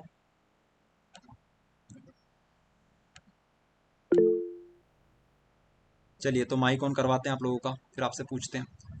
हाँ, तो बताइए वरुण पवार, वरुण पवार आपको आवाज आ रही होगी हमारी, जरा यस बताइए क्या चीज है ये spectral series. Sir, spectral series में होता है कि हायर एनर्जी लेवल के जो इलेक्ट्रॉन्स रहते हैं वो लोअर एनर्जी लेवल के इलेक्ट्रिक लोअर एनर्जी लेवल में जब आते हैं न्यूक्लियस के, तो उसके बीच में जो डिफरेंस होता है एनर्जी लेवल के बीच में, उससे रेडिएशन क्रिएट होती है, और उस रेडिएशन के कारण ही पर्टिकुलर वेवलेंथ क्रिएट होती है, और उस वेवलेंथ को ही हम स्पेक्ट्रल सीरीज बोल सकते हैं। जैसे अगर हम पहले सीरीज में अगर वो इनफाइनाइट से आता है और अगर पहले पे उतरता है तो उसे हम लाइमन सीरीज कह सकते हैं, दूसरे पे बाल्बर सीरीज जो कि हमारी विजिबल रीजन होता है देखने के लिए, और उसके अलावा थर्ड हमारा पास्चन होता है, चौथा ब्रैकेट होता है, और चौथा पांचवा पी फंड होता है। चलिए, तो वरुण ने बहुत शानदार बताया है। अब हम लोग आगे बढ़ते हैं, सभी ने नोट भी कर लिया होगा। अब देखो, अगर क्वेश्चन आ जाए आपके लिए कि what is Lyman series, what is Balmer series, तो आप लोग बहुत अच्छे से लिख सकते हो। क्या लिखोगे, जैसे मान लो आपसे क्वेश्चन पूछ लिया उन्होंने पी फंड के ऊपर, पी फंड के ऊपर क्वेश्चन पूछ लिया, तो आप लोग बना के देख लेना कि यहाँ पर 1 0 से स्टार्ट नहीं करना है, 1 से स्टार्ट करना है। 1 2 3 4 5 5 पे आ रहा है, तो आप लोग क्या बोलोगे, when an electron jump from any higher energy level to the fifth energy level, इस तरीके से बता देना। इसके अलावा ब्रैकेट पूछे तो यहाँ पर आपको फिफ्थ की जगह पर क्या करना है, फोर्थ करना है। ठीक है, इसके अलावा पास्टन पूछे तो 4 की जगह पर 3 करना है। बस ये चीजें हैं, तो इसको आपको नोट करने की बिल्कुल भी जरूरत नहीं है, इतना आप सभी में दिमाग है कि हमको क्या करना है, बस इतना सा है। अगर आपको डायग्राम बनाना हो साइड में तो डायग्राम बना देना। सर हाँ पुटो फटाफट। सर इसमें एक कीबोर्ड में क्वेश्चन आया था, मतलब फिफ्थ एक्साइटेड स्टेट और सिक्स्थ एक्साइटेड स्टेट के इसमें अगला नाम वो आगे बताना, बनेगा, तो अगला पहले क्वेश्चन है हमारे पास एक्साइटेड स्टेट का, वो हम बात करेंगे आगे। ठीक है, अभी वो क्वेश्चन सर रेडी, आगे हम पढ़ेंगे उसको, एक्साइटेड स्टेट, ग्राउंड स्टेट, वो सब देखेंगे। सर हम ये लिख नहीं सकते कि जंप इंफिनिटी से इंफिनिटी से उसने फिफ्थ पे करा। क्या बोलना चाहते हैं, थोड़ा सा तेज बोलो, सुनाई नहीं दे रहा है। मतलब पी फंड में हम ये नहीं लिख सकते कि जैसे उसने इनफाइनाइट से जंप करके वो फिफ्थ पे आया है। देखो इनफाइनाइट क्या होता है, इससे अच्छा आप लोग ये बताओ कि हायर एनर्जी लेवल से फिफ्थ नंबर की जो एनर्जी लेवल है वहां पे आ रहा है, तो कितना सिंपल हो जाएगा। अब इन्फिनाइट क्यों बताएं, इन्फिनाइट भी सही है, लेकिन अगर आप हमारे पास जब ऑप्शन है हायर एनर्जी लेवल का, तो वो क्यों ना लिखें। Okay, okay sir. ठीक है, इन्फिनाइट लिखोगे तब भी आपके नंबर कोई काटने नहीं बैठा वहां पर। चलिए, तो अब हमारे पास आता है टाइप ऑफ स्पेक्ट्रम। स्पेक्ट्रम कितने प्रकार के होते हैं। सर इस वीडियो को रिकॉर्डिंग मिल जाएगी? हाँ, रिकॉर्डिंग अपनी चल रही है, ये देखिए मैं रिकॉर्डिंग यहाँ पर चल रही क्लास है। ठीक है, देखिए फटाफट देखिएगा टाइप ऑफ स्पेक्ट्रम किस तरीके से, शॉर्ट नोट्स हमें बनाना है, सब कुछ देखेंगे हम लोग, काफी मजेदार तरीके से इसको समझा देंगे। बहुत सिंपल चीज है, स्पेक्ट्रम क्या होता है, किस तरीके से होता है। देखिए, आपको ये 7 कलर की जो लाइट दिख रही है, यही हमारे पास क्या होता है, स्पेक्ट्रम होता है। एक आप लोग लाइट का सोर्स ले लीजिए, उसे प्रिज्म से पास करिए, तो आपके पास क्या दिख जाएगा, 7 कलर का, ये जो कलर हमारे पास है, विबग्योर करके हम लोग जिसे बोलते हैं, उस प्रकार से हमें कलर देखने को मिलेंगे। तो ये हमारे पास क्या होता है, स्पेक्ट्रम सीरीज होती है, या फिर स्पेक्ट्रम हम लोग बोल सकते हैं। अभी 3 प्रकार के होते हैं, कंटिन्यूस होते हैं, इमिशन होता है, एक होता है अब्जॉर्प्शन। ठीक है, ये हमारे पास होता है, तो इसको समझेंगे किस तरीके से हम लोग इसको समझ सकते हैं और शॉर्ट में किस तरीके से इसको याद रख सकते हैं वही बताएंगे आपको। देखिएगा ध्यान से, टाइप्स ऑफ स्पेक्ट्रम 3 प्रकार के होते हैं, कंटिन्यूअस, इमिशन और एब्जॉर्प्शन। कंटिन्यूअस, इमिशन और एब्जॉर्प्शन। अगर हमारे पास मान लो एक ब्लैक बॉडी है, ब्लैक बॉडी हमारे पास, वहां से ब्लैक बॉडी का मतलब सिंपल सा बल्ब है हमारे पास, थोड़ी देर के लिए मान लीजिए, बल्ब से क्या हुआ, प्रिज्मे के ऊपर लाइट फेंकी हमने, वहां से हमारे पास क्या बनेगा, कंटिन्यूअस स्पेक्ट्रम बनेगा। सिंपल सी बात समझ में आ गई। अगर हमारे पास मान लीजिए कोई सी गैस है, गैस को हमने प्रिज्म के ऊपर छोड़ा तो वहां पर क्या होगा, इस प्रकार से एमिशन बनेगा, आप लोग स्क्रीन के सामने देख सकते हो, जहां पर बीच बीच में गैप आ रही है। ओके, इस तरीके से बीच बीच में जो गैप आ रही है इसको बोलते हैं इमिशन स्पेक्ट्रम। और लास्ट में मान लीजिए आपके पास ब्लैक बॉडी भी है, बीच में कोई कूल गैस है, दोनों से मिलकर पास हुआ, उसको बोलेंगे एब्जॉर्प्शन स्पेक्ट्रम। एब्जॉर्प्शन क्यों क्यों बोल रहे हैं, क्योंकि हमारी जो कूल गैस है उनने क्या किया है, ब्लैक बॉडी से जो एनर्जी आ रही थी उसको कुछ अमाउंट में एब्जॉर्ब कर लिया है। तो ये चीजें हैं, सिंपल सी बात है। अब इसको इस तरीके से समझो तो और फील आएगा। देखो कितनी अच्छी चीज है आपके लिए। हमारे पास मून है, चंद्रमा है, तो चंद्रमा से जो लाइट आएगी वो हमारे पास क्या होगी, डायरेक्ट हम लोग इसे बोल सकते हैं ये हमारे पास कंटिन्यूअस स्पेक्ट्रम होगा। अब बीच में क्या आ गया, हमारे पास क्लाउड आ गया, देख पा रहे होंगे। तो क्लाउड से अगर हमारे पास एनर्जी आ रही है, क्लाउड से आ रही है, ठीक है, ये क्लाउड है हमारे पास, क्लाउड से आ रही है जो हमारे पास एनर्जी, उसकी वजह से कुछ इस प्रकार का स्पेक्ट्रम बनेगा जिसे हम बोल सकते हैं इमिशन स्पेक्ट्रम। और लास्ट में मान लीजिए यहाँ से हमारे पास लाइट आई है, यहाँ पर क्लाउड है, क्लाउड से मिक्स हुई और यहाँ पे हमें मिल गई, मिक्स होने के बाद मिली है, तो हम इसे क्या बोलेंगे, एब्जॉर्प्शन स्पेक्ट्रम बोलेंगे। यहाँ पर कुछ अमाउंट में एनर्जी हमारे पास एब्जॉर्ब हो जाएगी। अब आप लोग देख के समझ सकते हो कि कहाँ पर एनर्जी का सबसे ज्यादा लॉस हो रहा है, कहाँ पर सबसे ज्यादा एब्जॉर्ब हो रहा है। ठीक है, तो यहाँ पर आप लोग देखिए, यहाँ पर बहुत ज्यादा गैप है हमारे पास। ठीक है, ये चीज रहेगी। अब इसको एक बार और समझेंगे, उससे पहले किसी ने एंट्री मारी है तो एंटर कर लेते हैं उसे। नहीं है, कोई भी एंट्री नहीं मारी, ठीक है। हाँ, तो अब हम लोग क्या लिख सकते हैं शॉर्ट में वो समझते हैं। देखिएगा, सर हाँ बोलो। एक बार वापस से बता दो सर। हाँ, वापस से सुन लो एक बार और डेफिनेशन में हम आपको लिखवा देंगे साथ साथ। सबसे पहले हमने ये बोला कि अगर मान लो हमारे पास एक लाइट सोर्स है, वहां से हमारे पास डायरेक्ट लाइट आ रही है और हमारे पास मान लो प्रिज्म है, यहाँ पर प्रिज्म नहीं लगाया, तो हमारे पास जो कलर मिलेंगे वो 7 कलर मिलेंगे कुछ इस प्रकार से, बीच में कोई भी गैप नहीं होगा, बेंड नहीं होगा बीच में, इसे बोलेंगे कंटिन्यूअस स्पेक्ट्रम। इसके बाद हमारे पास एक और आता है इमिशन स्पेक्ट्रम। इमिशन स्पेक्ट्रम का मतलब यहाँ पर ये होता है कि हमारे पास क्या है, एक बादल है, अब यहां से क्या हो रहा है, यहां से हमारे पास डायरेक्ट क्या आ रहा है, डायरेक्ट हमारे पास इस तरीके से रेज आ रही है, तो हमें कुछ इस प्रकार की देखने को मिलेगी। लेकिन अगर मान लो हम लोग इन दोनों को कंबाइन कर दें और यहां से निकाले और यहां पहुंचा दे, तो ये बनेगा हमारे पास एब्जॉर्प्शन स्पेक्ट्रम। ओके, तीनों चीज में क्लियर डिफरेंस समझ में आया। नॉर्मल की बात करें, नॉर्मल कौन सा होता है, तो कंटिन्यूअस होता है। अगर मान लो कोई हमारे पास हॉट गैस है, वहां से हमारे पास डायरेक्ट आ रहा है, तो हम लोग क्या बोलेंगे, ये हमारे पास इमिशन स्पेक्ट्रम है। अगर मान लो कोई कोई हमारे पास बादल भी है और हमारे पास एक लाइट सोर्स है, वो इसको क्या कर रहा है, एब्जॉर्ब कर रहा है, वो लिख देंगे वहां पर कि एब्जॉर्ब कर रहा है, तो एब्जॉर्ब किसी ने किया, इसका मतलब सिंपल सा है कि ये हमारे पास एब्जॉर्प्शन स्पेक्ट्रम होगा। ठीक है, तो सबसे पहले तो आप लोग डायग्राम को बहुत अच्छे से देख लो, डायग्राम नहीं बोलना चाहिए, इमेज बोलना चाहिए, इमेज को अच्छे से देख लो, क्योंकि आपको यहाँ पर मन से लिखना पड़ सकता है। ओके, ये चीज रहेगी। ये डायग्राम आप लोग छोटा सा बना के आ जाना, वैसे तो आप लोग क्या ही बनाओगे इस डायग्राम को, इस तरीके से करिएगा। ठीक है, इस तरीके से आप लोग कर सकते हो। हाँ बोलिए। ये कह रहे थे एमिशन का हिंदी मतलब क्या होता है? किसका? एमिशन का। इमिट या फिर इमिशन।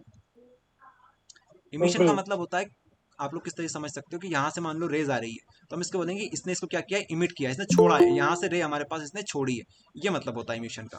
ठीक है, और एक होता है इमिशन, एक होता है एब्जॉर्प्शन। तो एक इमिट करता है, एक एब्जॉर्ब करता है। आ रहा है समझ में? ये क्या करेगा, ये मान लो ए है, ये हमारे पास बी है, तो बी इमिट कर रहा है, बी इमिट कर रहा है और ए हमारे पास क्या कर रहा है, एब्जॉर्ब कर रहा है।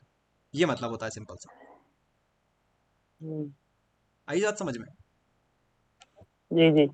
बस इतना सा मतलब होता है इमिशन का। इमिट करना मतलब छोड़ना। तो देखो ये इमिट ही तो कर रहा है, यहाँ से लाइट हमारे पास आ रही है तो उनको इमिट कर रहा है, इस तरीके से समझ सकते हैं।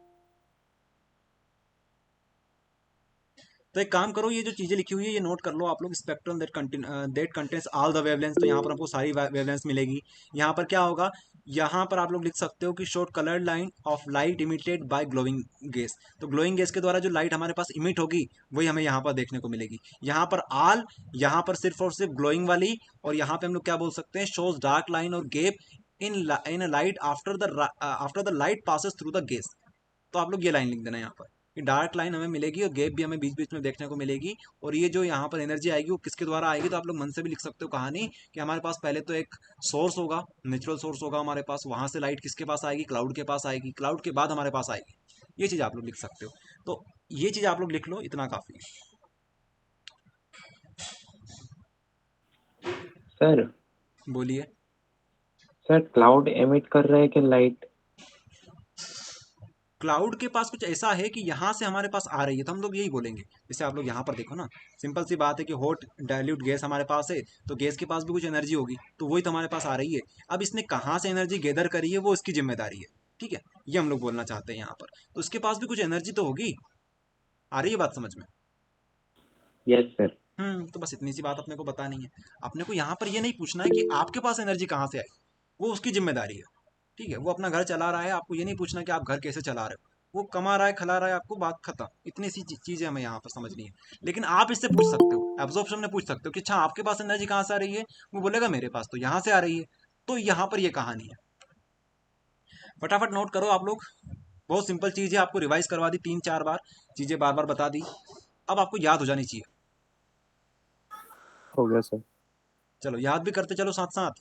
अगर आपसे कोई पूछ ले कि बताओ ऑल वेवलेंथ हमें कहाँ पर मिलती है, तो क्या बोलोगे, कंटिन्यूस में मिलती है। और अगर आपसे पूछ ले कि ऐसा कहाँ पे जहाँ पर एब्जॉर्प्शन बहुत ज़्यादा होता है, एब्जॉर्प्शन का मतलब सिंपल सा ये है कि कहाँ पर हमारे पास एब्जॉर्ब होकर एनर्जी मिलती है। एब्जॉर्ब होकर मिलती है तो आप लोग ये लिखोगे, ठीक है। एब्जॉर्ब होकर हमारे पास जो चीज़ मिलती है वो यहाँ पर लिखोगे, क्योंकि यहाँ पर पहले एब्जॉर्ब हुई उसके बाद मिली। यहाँ पर एब्जॉर्ब थोड़ी ना हुई, ये तो हमारे पास डायरेक्ट इसने इमिट कर दी। ये चीज़ का ध्यान रखना, ठीक है। गेप वेप के बारे में क्वेश्चन नहीं पूछा जाता आपसे, लेकिन आप लोग यहाँ पर डायग्राम में देख के समझ गए होंगे। हाँ, तो एक और चीज़ हमारे पास होती है, एक और हमारे पास होते हैं लाइन और बैंड स्पेक्ट्रम। इसको भी देख लो, लाइन और बैंड स्पेक्ट्रम। वैसे तो समझ में आ रहा है लाइन और बैंड से, लेकिन आप अगर ये इस तरीके से डिफरेंस आ जाए तो आप लोग क्या लिखोगे, the line spectrum has sharp distinct well defined lines. Line का मतलब है लाइन, तो यहाँ पर क्या होगी हमारे पास, लाइन्स होगी इस तरीके से, इस तरीके से लाइन्स होगी। अब बैंड में क्या होगा, the band spectrum has many close line, तो यहाँ पर भी लाइन्स होगी, लेकिन यहाँ पर क्या होगा, एक डिस्टिंक्ट वेल डिफाइंड लाइन नहीं होगी। यहाँ पर वेल डिफाइंड लाइन नहीं होगी, यहाँ पर जो लाइन्स होगी कुछ इस प्रकार की होगी, कुछ छोटी कुछ ऐसी कुछ ऐसी, इस तरीके से आप लोग समझ सकते हो, ठीक है। बीच में बड़ी आ गई, फिर ऐसा कुछ हुआ, फिर ऐसी आ गई, कुछ ऐसी आ गई, ऐसी आ गई। तो एक हमारे पास हम लोग बोल सकते हैं कि यहाँ पर जो लाइन होती है वो वेल डिफाइन होती है। कैसी होती है, वेल डिफाइन होती है। लेकिन यहाँ पर वेल डिफाइन नहीं होती है, तो सबसे बड़ा डिफरेंस यही बन जाता है। दूसरा आप लोग डायग्राम बना देना, तो 2 नंबर आपको यहाँ पर मिल जाएंगे। ओके, बाकी नीचे और कुछ लिखा हुआ है यहाँ पर कि ये मॉलिक्यूल्स द्वारा होती है, और ये किसके द्वारा होती है, एटम के द्वारा होती है, ठीक है। तो ये आपको, ये किसी कैरेक्टरिस्टिक्स है, तो आप लोग लिख सकते हो कि हमारे पास एटम की कैरेक्टरिस्टिक्स है, और ये जो कैरेक्टरिस्टिक्स है ये किसकी कैरेक्टरिस्टिक्स है, ये मॉलिक्यूल्स की कैरेक्टरिस्टिक्स है। अगर जिन बच्चों को नहीं पता कि एटम और मॉलिक्यूल्स में क्या डिफरेंस होता है, तो वो ये समझ सकते हैं कि जो मॉलिक्यूल्स होते हैं वो एटम से मिलकर बने हुए होते हैं। जैसे कि वाटर मॉलिक्यूल्स, तो H2O हमारे पास होता है, ये हमारे पास क्या है, वाटर का मॉलिक्यूल है। लेकिन अगर हम लोग बात करें हाइड्रोजन की, तो हाइड्रोजन हमारे पास क्या है, हाइड्रोजन एक एटम हो सकता है। आ रही है बात समझ में?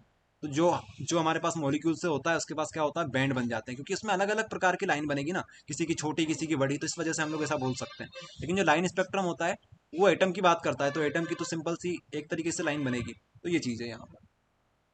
आ गया समझ में? तो ये चीज़ भी लिख लेना, characteristics of atom, characteristics of molecules. चलो, आया समझ में? सर डायग्राम एक बार और एक्सप्लेन कर दीजिए। चलो डायग्राम समझाते हैं, उससे पहले हम चाहते हैं कोई और आए जो डायग्राम को थोड़ा समझाए। कोई बताना चाहेगा डायग्राम कैसे बनाए? ये सर। क्या नाम है आपका? वरुण। हाँ वरुण, अच्छा हाँ, जो भी आपका नाम है, बताइए किस जी। तरीके से हम लोग डायग्राम बना सकते हैं दोनों का अलग अलग। सर लाइन स्पेक्ट्रम का या फिर एमिशन दोनों को बता स्पेक्ट्रम दीजिए, का? दोनों को बता दीजिए। लाइन स्पेक्ट्रम का हम डायग्राम मतलब डिस्टिंक्ट लाइन बना सकते हैं, जैसे स्ट्रेट लाइंस, एंड बैंड का हम बना सकते हैं मतलब छोटी बड़ी लाइन, मतलब बस सिंपल सी बात है, वरुण ने बहुत सही बताया, बस यही चीज़ आपको बतानी है। एक बार और समझा देते हैं। ये देखिए, लाइन का मतलब है इस तरीके की लाइन, वेल डिफाइंड लाइन होनी चाहिए, वेल डिफाइंड, ठीक है। ये हमारे पास वेल डिफाइंड लाइन्स होगी। अगर बात करें बैंड स्पेक्ट्रम की, तो बैंड स्पेक्ट्रम में क्या है, ये कैरेक्टरिस्टिक्स ऑफ मॉलिक्यूल्स है। मॉलिक्यूल्स मतलब फिर से आपको बताया, वाटर मॉलिक्यूल्स का एग्जांपल ले लो। यहाँ पर हमारे पास जो लाइंस होगी वो वेल डिफाइंड नहीं होगी, यहाँ पर कुछ लाइंस क्लोजली इस तरीके से मिल सकती है हमें, ठीक है। कुछ छोटी कुछ बड़ी इस तरीके से हमें मिलेगी। तो ये आप लोग बता दीजिएगा। ठीक है, इस तरीके से सबको बराबर नहीं बनाना है। तो बताओ वेल डिफाइन किस में, तो वेल डिफाइन इसमें, वेल डिफाइन इसमें नहीं, मतलब इसमें वेल डिफाइन इसमें नहीं है। तो बस इस तरीके से आपको बताना है। बैंड स्पेक्ट्रम, आई बात समझ में। एक बात और ध्यान रखना, यहाँ पर क्लोज लाइंस होती है, ठीक है।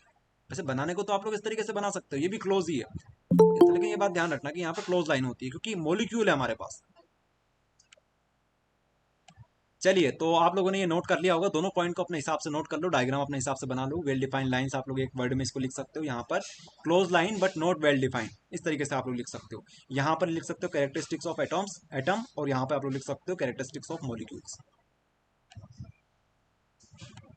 समझ में आ रहा है आप सभी को? काफी चीजें हमने कवर कर ली है अभी तक। हाँ, तो कुछ लोग बोल रहे थे एक्साइटेशन एनर्जी क्या होती है, ग्राउंड स्टेट क्या होती है, एक्साइटेड स्टेट क्या होती है, उसको हम लोग चर्चा करेंगे। बहुत सिंपल चीज है, बहुत सारी चीज यहाँ से कवर हो जाएगी आपकी। The energy needed to take an atom from its ground state to the excited state is called excitation energy और एक्साइटेड स्टेट। समझिए इसको।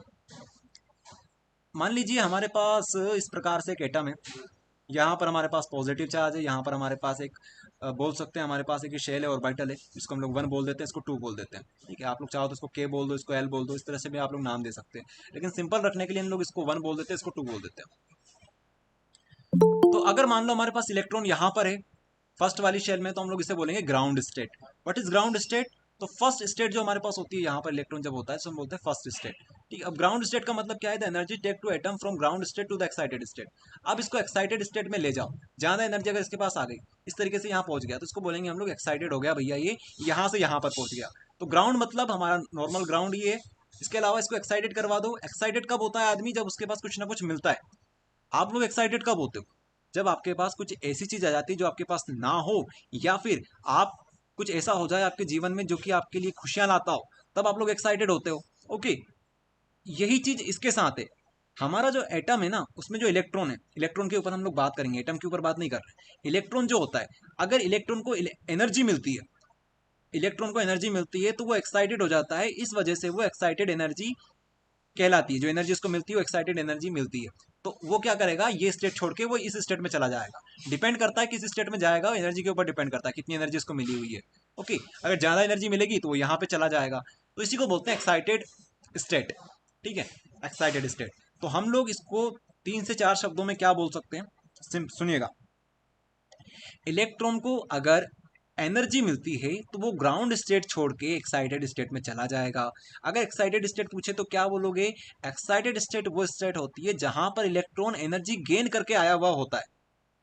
ग्राउंड स्टेट क्या होती है? ग्राउंड स्टेट नॉर्मल स्टेट होती है जहां पर इलेक्ट्रॉन स्टार्टिंग में होता है बिना एनर्जी गेन किए हुए। इसके बाद इससे कम एनर्जी किसी की नहीं होती है, ऐसा आप लोग बोल सकते हो। ग्राउंड स्टेट मतलब नॉर्मल स्टेट हमारी, जहां पर हमारा इलेक्ट्रॉन स्टार्टिंग में होता है और अगर उसको एनर्जी मिलती है तब जाके वो एक्साइटेड स्टेट में जाता है। अगर आपसे कोई पूछ ले एक्साइटेड पोटेंशियल क्या होता है, तो बस आगे वर्ड जोड़ देना पोटेंशियल, कि जो पोटेंशियल डिफरेंस आएगा इलेक्ट्रॉन को यहाँ से यहाँ पर पहुंचाने में, उसी को बोलेंगे एक्साइटेड पोटेंशियल। तो आप लोग इसमें कंफ्यूज मत होना, एग्जाम में क्वेश्चन यही आता है, इस तरीके से आता है। तो आप लोग ये लिख देना, ठीक है। अगर ये भी आ जाए तो बस वर्ड पोटेंशियल आगे जोड़ देना, पूरी की पूरी डेफिनेशन वो बन जाएगी। इसलिए हमने दोनों को एक साथ लिख रखा है। चलिए, तो आप लोग एक काम करिए, डायग्राम बनाएंगे सबसे पहले छोटा सा नॉर्मल सा, कि इस तरीके से बना लो। तो आप लोग इसको बोल दो ग्राउंड स्टेट, ग्राउंड स्टेट, इसको बोल दो एक्साइटेड स्टेट, एक्साइटेड स्टेट, ठीक है। या फिर आप लोग ऐसा बोल सकते हो एग्जाम्पल। ये सिर्फ एग्जाम्पल है, जरूरी नहीं कि एक्साइटेड स्टेट यही हो, ये सिर्फ एग्जाम्पल है। हो सकता है आगे अगर हो हमारे पास तो वो बन जाए। अब इलेक्ट्रॉन को इस तरीके से दिखा देना कि इलेक्ट्रॉन हमारे स्टार्टिंग में यहाँ था, वो यहाँ पे पहुंच गया। छोटा सा डायग्राम बना लो, ये दो एक लाइन ये लिख लो बस, 1 या 2 लाइन में आराम से, आप 2 लाइन में आपका हो जाएगा कवर।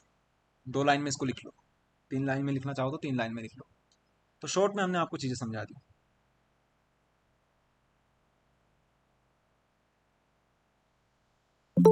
सर ऑप्टिकल के लेक्चर डालेंगे क्या? ऑप्टिकल के पहले ही तो डाल रखे हैं हमने। ऑप्टिकल के और वैसे सर तो यूट्यूब पर भी डाल रखे हैं, इसके अलावा जो अपनी ऑनलाइन क्लासेस जो चला रहे हैं उसमें भी हमने ऑप्टिक्स में तो काफ़ी कुछ करवा दिया है। थोड़ा सा आपको होमवर्क भी दिया था, वो कर लेना। सर मेरा एक सवाल था। हाँ पूछो। सर मुझे 3 नंबर के क्वेश्चंस में प्रॉब्लम आ रही थी, मतलब उसमें मतलब न्यूमेरिकल तो कर लिए पर बाकी के वो समझ में नहीं आ रहे कि कौन से आएंगे थ्योरी वाले तो क्वेश्चन। जो पीडीएफ में आपको प्रोवाइड किए हैं सबसे पहले तो वो करो। वो अगर कर लिए सर। वो कर लिया आपने, यस।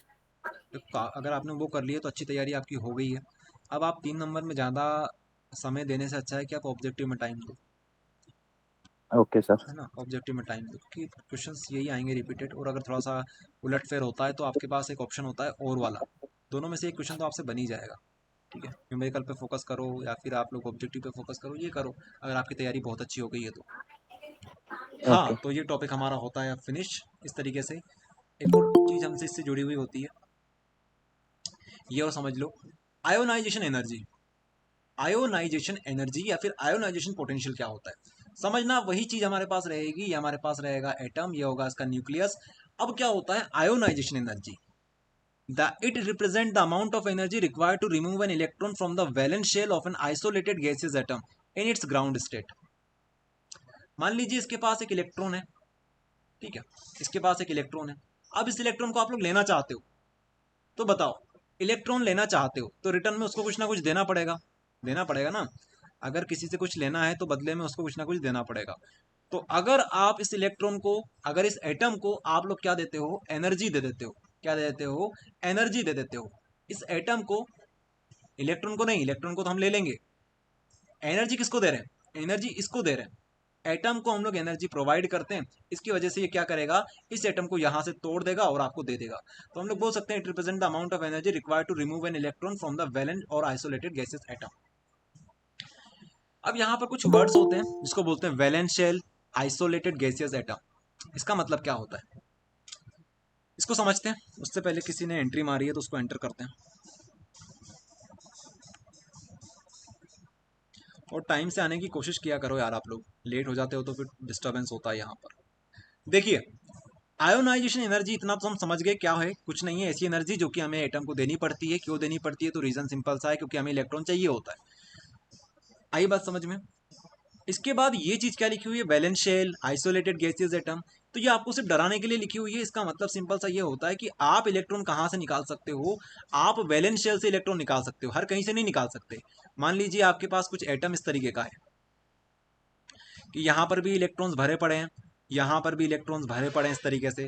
और अब आप इनमें से कौन से इलेक्ट्रॉन्स निकाल सकते हो जो कि लास्ट शेल में होते हैं, वैलेंस शेल में होते हैं, ये वाले।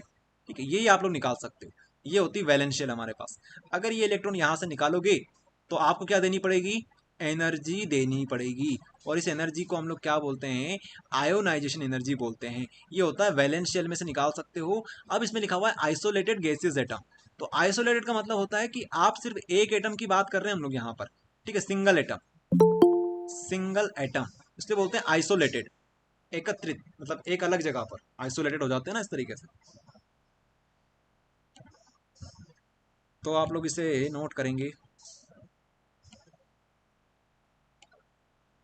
हाँ, तो आप लोग इसे नोट करिए फटाफट, जो 2 लाइन लिखी हुई है फटाफट नोट कर लीजिए आप लोग। Ionisation energy, it represent the amount of energy required to remove an electron from the valence shell of an isolated gases atom in its ground state.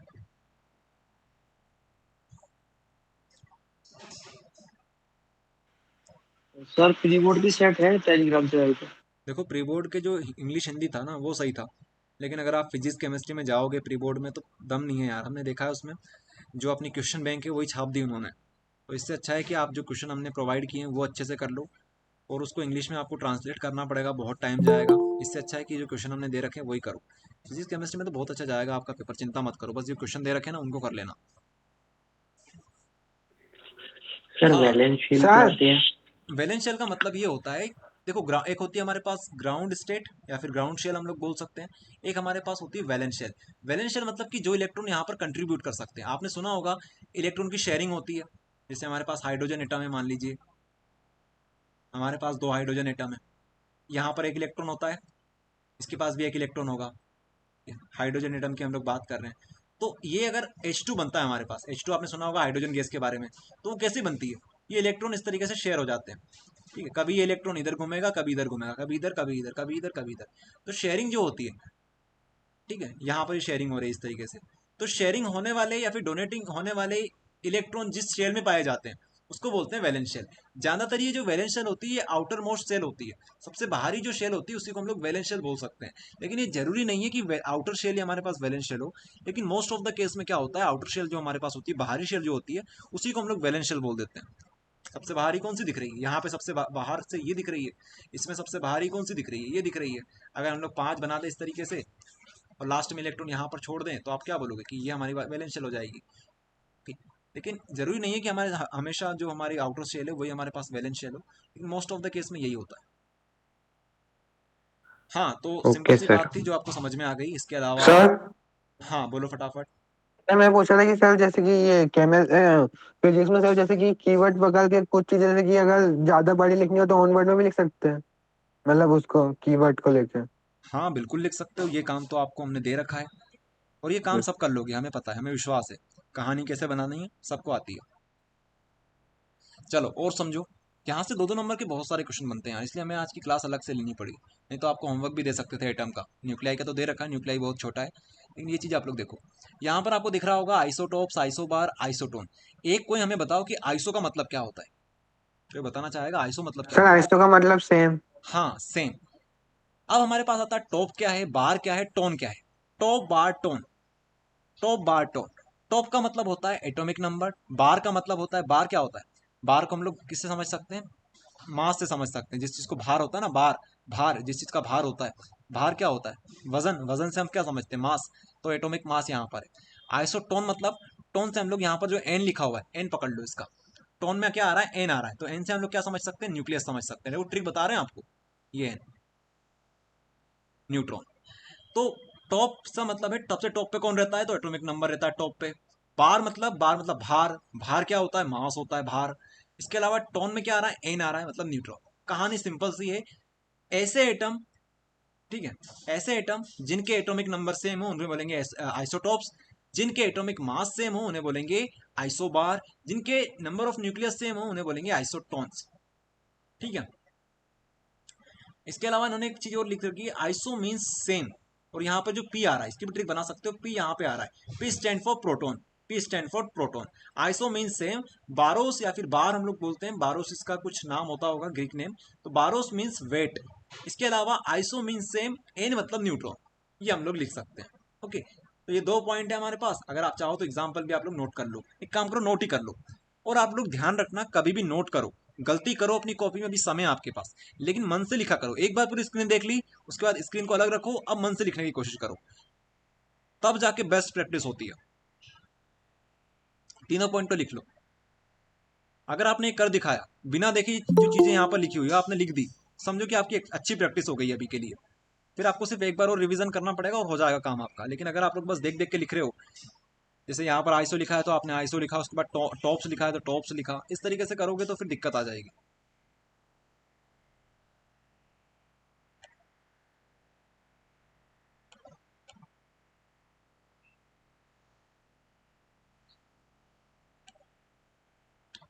बिना देखे लिखने की कोशिश करेंगे आप लोग सभी, गलती होगी चलेगा, लेकिन सीखोगे बहुत कुछ। एक बार देखो पूरी स्क्रीन को, उसके बाद रखो स्क्रीन को अलग, फिर अपने माइंड को थोड़ा सा लोड दो, लिखो फिर।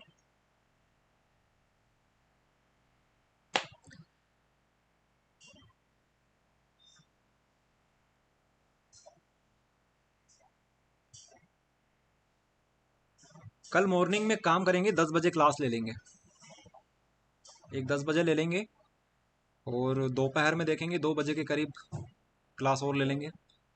2 क्लास हमारी हो जाएगी अच्छे से। फिर शाम को अगर टाइम मिलेगा तो रिवीजन क्लास ले लेंगे। तो इतने में तो आपकी तैयारी बेहतरीन करवा देंगे। इसके अलावा आप लोग टेस्ट देते रहना, क्विज वगैरह अपडेट करते रहेंगे, वहाँ पे आप लोग देखते रहना, और थोड़ा सा अपनी तरफ से भी एक्स्ट्रा एफर्ट डालना, चीज़ों को रिवाइज करना। सर बोलो। सर केमिस्ट्री क्लास लगेगी? उम्मीद तो है कि हम कराएं, केमिस्ट्री भी पढ़ाना चाहते हैं, बाकी डिपेंड आपके ऊपर करेगा कितने स्टूडेंट्स रिस्पॉन्स करते हैं इस चीज़ को। तो करेंगे बिल्कुल, केमिस्ट्री की क्लास भी स्टार्ट कर देंगे। तो सर 11 दिन में हो सकता है पूरा? बहुत अच्छे से हो जाएगा, 11 दिन में तो हम पूरे 90% ला सकते हैं। सर इसलिए हाँ सर करवा देना। चलो करवा देंगे, सर ठीक है, करेंगे इसके ऊपर बात। सर अभी तो आप लोग एग्जाम्पल एक्सप्लेन कर दीजिए थोड़ा। देखो, एग्जाम्पल सिंपल सा ये है कि अगर उन्होंने बोला है कि एटॉमिक नंबर, क्या लिखा है इन्होंने, atomic number. Atomic number same, atomic number कितने होते हैं, एटॉमिक नंबर का मतलब होता है जितने हमारे पास प्रोटॉन होते हैं, जितने हमारे पास इलेक्ट्रॉन होते हैं, ये सब सेम होते हैं एटॉमिक नंबर, ठीक है। एटॉमिक नंबर जो हमारे पास होते हैं वो सेम होते हैं। तो एटॉमिक नंबर सेम मतलब हाइड्रोजन जो होता है, हाइड्रोजन का हमारे पास 1 होता है, हाइड्रोजन का हमारे पास यहाँ पर 1, हाइड्रोजन यहाँ पर 1, इनके एटॉमिक नंबर यहाँ पर सेम है। और यहाँ पे आप लोग क्या लिख सकते हो, यहाँ पर 1 लिख दो, यहाँ पर 2 लिख दो, यहाँ पर 3 लिख दो। यहाँ पर जो हमारे पास ये जो चीज़ें हैं, एटॉमिक मास जो है, इनका मास अलग अलग है, लेकिन इनका जो आप लोग बोल सकते हो कि इसका आ एटॉमिक गया नंबर सर, जो आ गया, आ गया। है ना, वो सेम है।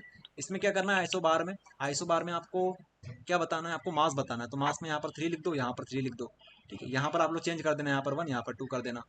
यहाँ पर हीलियम का एग्जाम, यहाँ पर हाइड्रोजन है, यहाँ पर हीलियम है, ध्यान रखना। यहाँ पर हाइड्रोजन है, यहाँ पर हीलियम है। हीलियम आप लोग जानते होंगे दूसरे नंबर पे आता है, हाइड्रोजन पहले नंबर पे आता है, ठीक है। तो हाइड्रोजन में आप लोग ये वाला ले लेना, थर्ड वाला, और इसका मास तो 3 होता ही होता है। इस तरीके से कर लो। आइसोटोन में क्या करोगे, लिथियम का और बेरिलियम का एग्जाम्पल ले लेना। बस इस तरीके से आपको याद करना पड़ेगा। चलो, तो ये चीज़ थी हमारे पास। बाकी ये तो कोई काम की नहीं है, आपके ऑब्जेक्टिव के लिए होती है, बाकी ठीक है, भी छोड़ो इसको। बात करेंगे न्यूक्लियाई के ऊपर। बहुत सिंपल सा टॉपिक है न्यूक्लियाई, वैसे आपको होमवर्क में दिया था कि आप लोग कर लेना, 20 मिनट के अंदर अंदर न्यूक्लियाई आराम से फिनिश कर सकते हो, करवाएंगे हम भी। What are the properties of neutron. बहुत सिंपल चीज़ है न्यूक्लियाई। देखो, न्यूक्लियाई बोल दो या न्यूक्लियस बोल दो, बात एक ही होती है, ओके। तो न्यूक्लियाई बोले न्यूक्लियस बोले, एक ही बात है। अब बताओ न्यूक्लियस के अंदर क्या क्या चीज़ें होती है, कोई बताना चाहेगा। सर एक उसके न्यूक्लियस के अंदर ही अंदर क्या क्या चीज़ें होती है।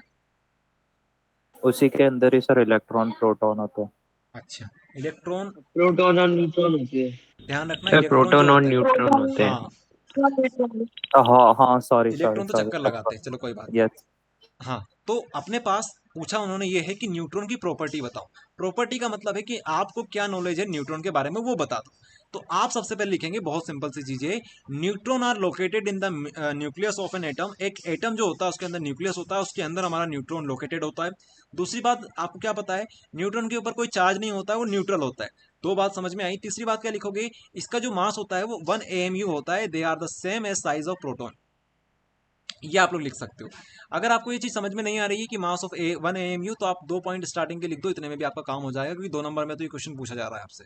लेकिन याद करने के लिए सबसे अच्छी चीज यही है कि आप क्या करो, आप 3 पॉइंट लिख लो, 2 तो आप लोग सभी लिख दोगे। अगर ये क्वेश्चन आ जाता है तो बहुत सिंपल क्वेश्चन हो जाएगा ये, तो इसको फटाफट लिख लो, इसको समझाने से कोई मतलब नहीं है। ध्यान रखना, न्यूट्रॉन के ऊपर कोई चार्ज नहीं होता है। लिख लो फटाफट अपनी भाषा में इसे, जो वर्ड में आप लोग समझ सको। देखो, आप लोग सारी चीज मत नोट किया करो, हेडिंग आप लोग नोट कर लिया करो। उसके बाद यहाँ पर क्या लिखा हुआ उन्होंने, लोकेटेड इन द न्यूक्लियस। इसके बाद नो इलेक्ट्रिक चार्ज। थर्ड चीज, मास ऑफ 1 AMU। बस ये चीज लिख लेना। और अगर आपको लिखना है same as size of proton, same as size of proton, बस ये लिख लो। AMU का मतलब किसी को पता है क्या होता है AMU? Atomic mass. हाँ, एटॉमिक मास यूनिट। डायग्राम आप क्या ही बनाओगे यार, आप लोग जिनको नहीं आता वो डायग्राम बना लो, जिनको आता है डायग्राम छोड़ो अभी। चलो, ये क्वेश्चन आपने नोट कर लिया होगा, आगे बढ़ते हैं थोड़ा सा। यहाँ पर और कुछ न्यूमेरिकल ऑब्जेक्टिव्स होते हैं हमारे पास, तो ये तो ठीक है, आप लोग चाहो तो इनको देख लेना कि कंपोजिशन ऑफ न्यूक्लियस के अंदर कि प्रोटॉन क्या है, न्यूट्रॉन क्या है, न्यूट्रॉन के अंदर मास कितना होता है, चार्ज कितना होता है, इसका मास कितना होता है, इसका चार्ज क्या होता है, ठीक है। इसके अलावा यहाँ पर देखो आउटसाइड द न्यूक्लियस, तो इलेक्ट्रॉन जो होते हैं हमारे पास आउटसाइड द न्यूक्लियस होते हैं, उसका मास कितना होता है, चार्ज कितना होता है, ये आपसे ऑब्जेक्टिव में पूछा जा सकता है।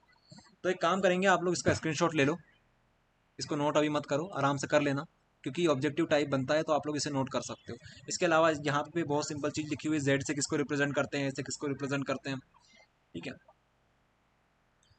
हाँ, तो ये चीज़ रहेगी, ये चीज़ आप लोग आराम से पढ़िएगा, काफ़ी सिंपल चीज़ है, ऑब्जेक्टिव में आपसे पूछ ली जा सकती है, तो इनको आप लोग सिर्फ सर जो स्क्रीनशॉट लेके रख लो। हाँ, बोलो।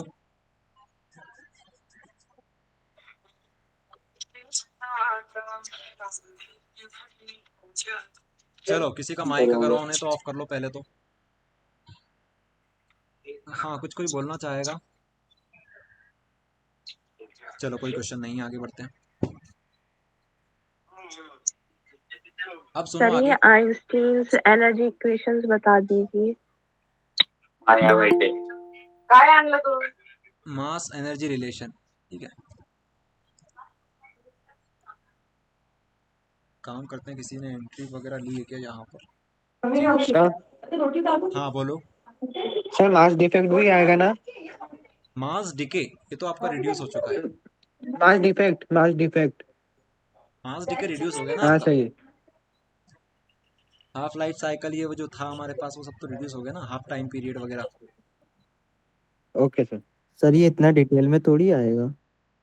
ये जो चीजें हैं ना, ये छोटी छोटी चीजें हैं। आप जो बोल रहे हो मास डिके, ये आप बोल सकते हो कि ये डीप में हम लोग नहीं पढ़ेंगे, लेकिन ये जो चीजें आप देख रहे हो, मास डिफेक्ट, इसके अलावा nucleus binding energy, nucleus binding energy के बाद न्यूक्लियर फोर्स, ये तो बहुत सिंपल चीज है। बस 5-6 डेफिनेशन और बची हुई है, फिर chapter finish.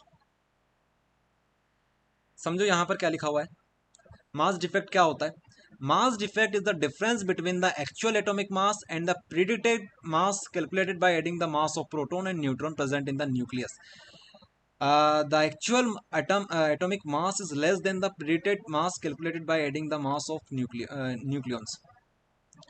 When a nucleus is formed, some of the mass is converted to the energy and this results in the mass defect. Mass defect नाम में छुपा हुआ है, मास में डिफेक्ट। मास मतलब हमारा वेट, जो एटॉमिक मास हम लोग बात कर रहे हैं, वहां पर डिफेक्ट आ जाता है। कुछ ना कुछ यहाँ पर गड़बड़ी हो रही है। हमारे पास जो मास आता है ना एटम का, उसमें थोड़ी सी गड़बड़ी है। तो वो गड़बड़ी क्या है, वही हमारे पास है मास डिफेक्ट। तो मास डिफेक्ट एक डिफरेंस है। Mass defect is the difference between the actual mass and the predicted mass calculated by the adding the mass of proton and neutron present in the nucleus. अगर आप लोग सिर्फ 2 line में समझना चाहो तो ये कहानी है, यहां से लेकर यहां। देखो, हमें पता है, अगर आपको नहीं पता हो तो एक बार यहाँ पर देख लो कि ये जो चीजें हैं, ये फिजिक्स केमिस्ट्री की चीजें हैं। यहाँ पर देखो, यहाँ पर हमारे पास जो एटॉमिक मास होता है, एटॉमिक मास जिसको हम लोग ए से रिप्रेजेंट करते हैं, एटॉमिक मास, ठीक है, ये मास है हमारे पास। ये जो क्या होता है, इसको निकालने का तरीका ये होता है total mass of proton and neutron. तो प्रोटॉन के ऊपर प्रोटॉन का जितना मास होगा, साथ में न्यूट्रॉन का जितना मास होगा, अगर इन दोनों को हम लोग जोड़ दें तो हमारे पास क्या बनता है, एटॉमिक मास बनता है। ये क्या है, ये हमारे पास थ्योरेटिकल चीजें हैं, ये सिर्फ किताबी ज्ञान है। क्या है ये, किताबी ज्ञान है कि आप प्रोटॉन का जो मास है उसको जोड़ दो और न्यूट्रॉन का जो मास है उसको जोड़ दो।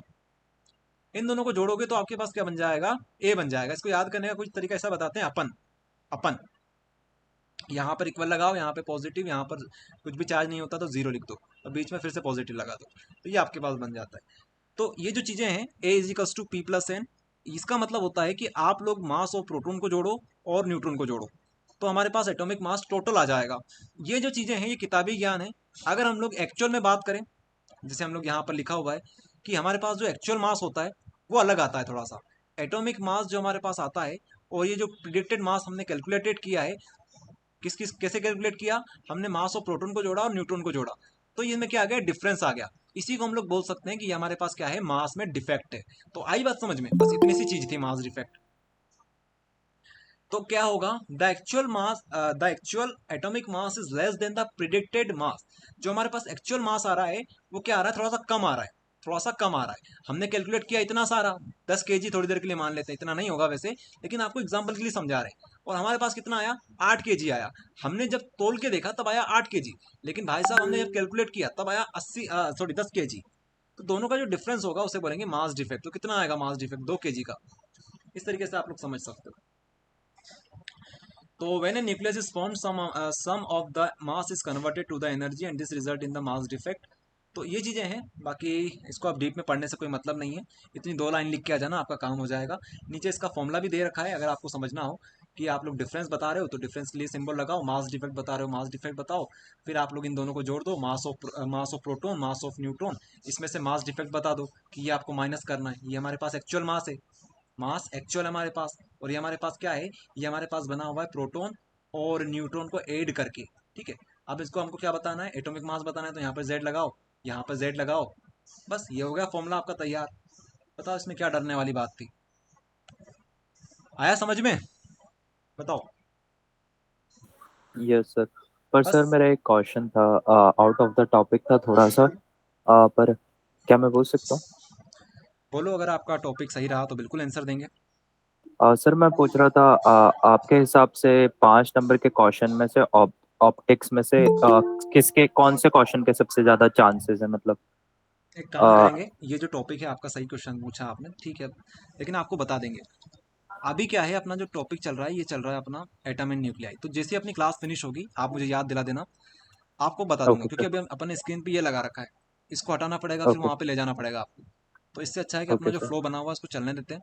उसके बाद आपका क्वेश्चन बिल्कुल लेंगे, 2 मिनट नहीं लगेंगे उनको ओके बताने में, बता देंगे वहीं के वहीं। ओके।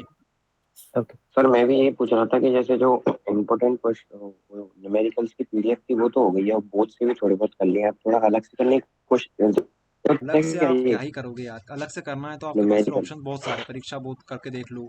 फिर तो आप ऐसा करो कि बस तुक्का मारो कि ये क्वेश्चन कर लेते हैं, ये भी कर लेते हैं, ये भी कर लेते हैं, ये भी कर लेते हैं। ये चीज़ है हेलो आपके लिए, सर। क्योंकि आपके लिए जो इंपॉर्टेंट है हेलो सब तो दे दिया हमने। प्रीवियस ईयर के पेपर कर लो। सर। हाँ बोलो।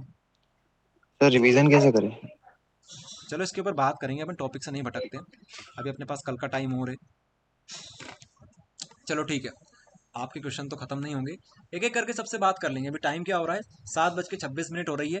जैसे ही क्लास एंड होगी, सबसे बोल देंगे जिसको लीव करना है कर सकता है, जिनको क्वेश्चन पूछना है वो यहाँ पर रुक सकता है, तब आपके क्वेश्चन ले लेंगे। ओके। हाँ, तो फटाफट इसको नोट करो अपने हिसाब से, और डेफिनेशन आपको बता दी है किस तरीके से बना सकते हो। फॉर्मूला ध्यान रख लो दिमाग में कि हमारे पास प्रोटॉन होता है और हमारे पास न्यूट्रॉन होता है, और इन दोनों का जो डिफरेंस होगा, प्रोटॉन और दोनों को पहले जोड़ देंगे, और इनका जो डिफरेंस बनेगा, एक्चुअल मास एम ए हम लोग बोल सकते हैं।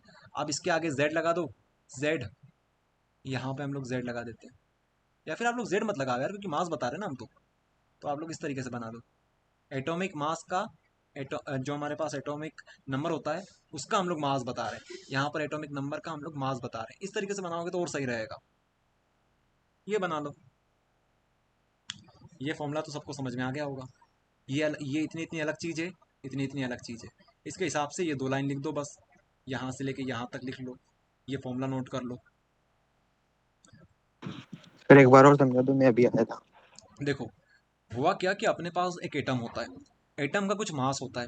अब एटम का मास कैसे निकालते हैं, तो हमने क्लास 10th में, क्लास 11th में चीज़ें पढ़ी है कि एटम का अगर आपको मास निकालना है तो आप क्या करो, मास ऑफ प्रोटॉन, ध्यान रखना क्या बोला, मास ऑफ प्रोटॉन और मास ऑफ न्यूट्रॉन, इन दोनों को जोड़ दो तो ये आपके पास क्या बन जाएगा, एटॉमिक मास बन जाएगा। अब देखो, इससे कुछ लोग ये समझ सकते हैं कि चार्ज ऑफ प्रोटॉन, चार्ज नहीं मास, तो हम लोग जेड एम लिख सकते हैं, इसको भी हम लोग क्या लिख सकते हैं, जेड एम। तो ये हमारे पास क्या है, किताबी ज्ञान आ गया हमारे पास। लेकिन जब हमने देखा कि एक्चुअल जो मास आ रहा है, एक्चुअल मास जो हमारे पास आ रहा है वो तो थोड़ा कम आ रहा है। अगर ये हमारे पास 10 किलो का है, वैसे इतना होगा नहीं, फिर बोल रहे हैं एग्जाम्पल लिया है सिर्फ समझाने के लिए, ये 8 किलो का है, आ रहा है समझ में, तो ये कम आया इससे। तो हमें क्या बताना है, मास में कितना डिफेक्ट आया। तो हम क्या करेंगे, टोटल में से, मतलब टोटल नहीं बोलना चाहिए, जो हमने कैलकुलेट किया है उसमें से इसको माइनस कर देंगे, ये हो जाएगा हमारे पास मास डिफेक्ट। आया समझ में? Okay sir. बस इतनी सी बात है, ये फॉर्मूला याद रख लो, ये बाकी यहाँ से यहाँ तक नोट कर लेना। अभी शॉर्ट नोट्स बना रहे हैं कुछ स्टूडेंट्स, तो उनसे हम ले लेंगे और आपको दे देंगे, टेलीग्राम के ऊपर डाल देंगे। हाँ, तो ये चीज़ थी।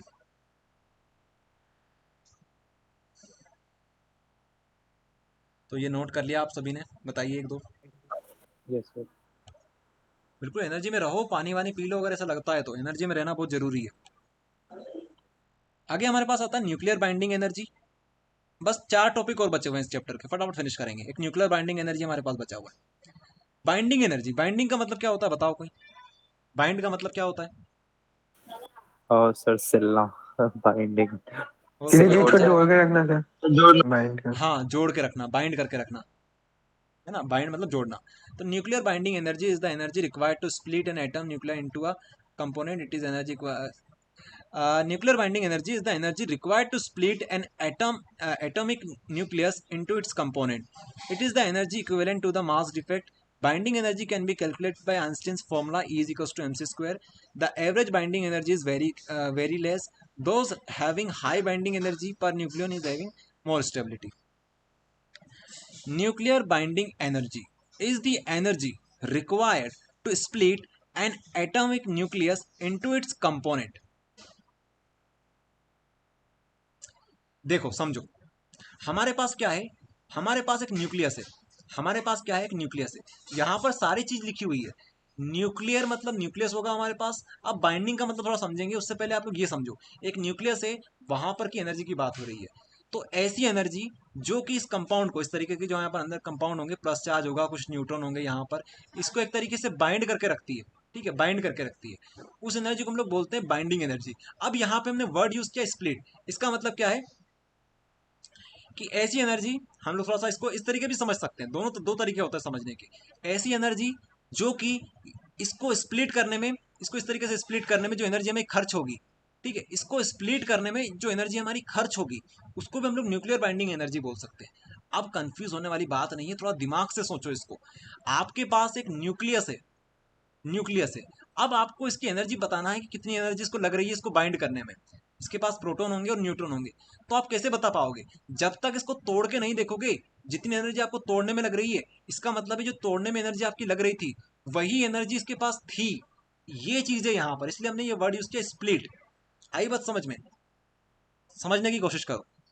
किसी के पास अगर मान लो कुछ एनर्जी है, ठीक है, क्योंकि एग्जाम्पल हमारे माइंड में इस समय आ नहीं रहा है। अगर किसी के पास एनर्जी है, हम उसका पता तभी लगा सकते हैं जब हम लोग उस एनर्जी को तोड़ के देखें। जैसे अगर मान लो किसी से आपकी लड़ाई होती है, दुबला पतला इंसान है, आपको उसकी ताकत का अंदाजा तब होगा जब आप अपनी ताकत लगाओगे। जितनी ताकत आपको लगानी पड़ेगी उसको हराने के लिए, उस अमाउंट पे आपको रुक जाना है। वो जितनी ताकत आपने उसको हराने में लगाई है, उतनी ही ताकत उसके अंदर थी। ये हमें समझ में आता है। हो सकता है आपको उससे ज्यादा ताकत हो, लेकिन जिस पॉइंट पे आपने उसको हरा दिया, उतनी ताकत तो उसके पास थी। ये चीज यहाँ पर है न्यूक्लियर बाइंडिंग एनर्जी। तो nuclear binding energy is the energy required to split an atomic nucleus into its component. इसको तोड़ने का मतलब यह है कि इसके कंपोनेंट जो होंगे, कौन कौन से कंपोनेंट है इसके, प्रोटॉन और न्यूट्रॉन, इसको अलग अलग करना। आई बात समझ में? ये चीज आपको बताना चाहते थे। अब मजेदार चीज ये है कि जो इसके पास एनर्जी इसको तोड़ने में लगती है, वो किसके बराबर है? मास डिफेक्ट के बराबर है। वही एनर्जी मास डिफेक्ट के बराबर है। और आप लोग बाइंडिंग एनर्जी को इस तरीके से भी लिख सकते हो, आइंस्टीन के फॉर्मूले के हिसाब से, E is equals to mc²। Okay, तो आप लोग एक पॉइंट ये नोट कर लो, ये नोट कर लो, और आखिरी में एक पॉइंट ये नोट कर लेना कि हमारे पास जो एवरेज बाइंडिंग एनर्जी होती है बहुत कम होती है। आप लोग खुद समझदार हो यार, एनर्जी काफ़ी कम होगी यहाँ पर। एटम ही हमारे पास छोटा सा होता है, न्यूक्लियस उसका छोटा सा होता है, और बाइंडिंग एनर्जी क्या कम होती है हमारे पास। एवरेज बता रहे हैं, average binding energy is very less. तो ये 3-4 पॉइंट थे जो कि आपको समझाने जरूरी थे, वो आपको समझ में आ गया। अब आप लोग कभी भी न्यूक्लियर बाइंडिंग एनर्जी से कंफ्यूज नहीं हो गए, अगर आपने अच्छे से समझ लिया है तो। चलिए पूछिए अगर कोई डाउट हो तो।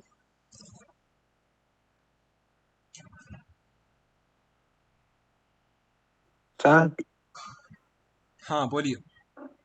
सर आपने जैसे समझा है कि सर जैसे कि जितनी एनर्जी चाहिए उतने पे स्टॉप हो जाना, मतलब जितने से इलेक्ट्रॉन्स निकल जाए। हम्म ओके। आ रही समझ में?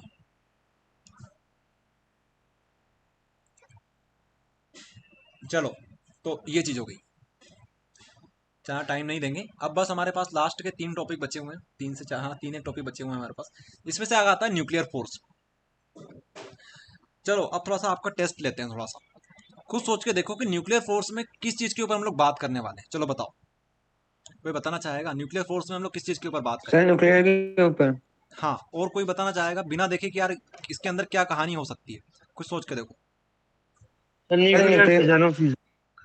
यहाँ पर फोर्स के ऊपर बात होगी, इतना भी समझ में आ रहा है कि न्यूक्लियस है, न्यूक्लियस में फोर्स की बात होगी। अब बात आती है कि यार न्यूक्लियस है, न्यूक्लियस में तो हमारे पास प्रोटॉन और न्यूट्रॉन होते हैं, तो इसमें फोर्स वाली कौन सी बात आ गई? तो अब थोड़ा दिमाग लगाओ खुद से कि न्यूक्लियस है और साथ में फोर्स की बात हो रही है, तो फोर्स किस किस के बीच में लग रहा होगा? इलेक्ट्रॉन सर, न्यूट्रॉन और प्रोटॉन के बीच में।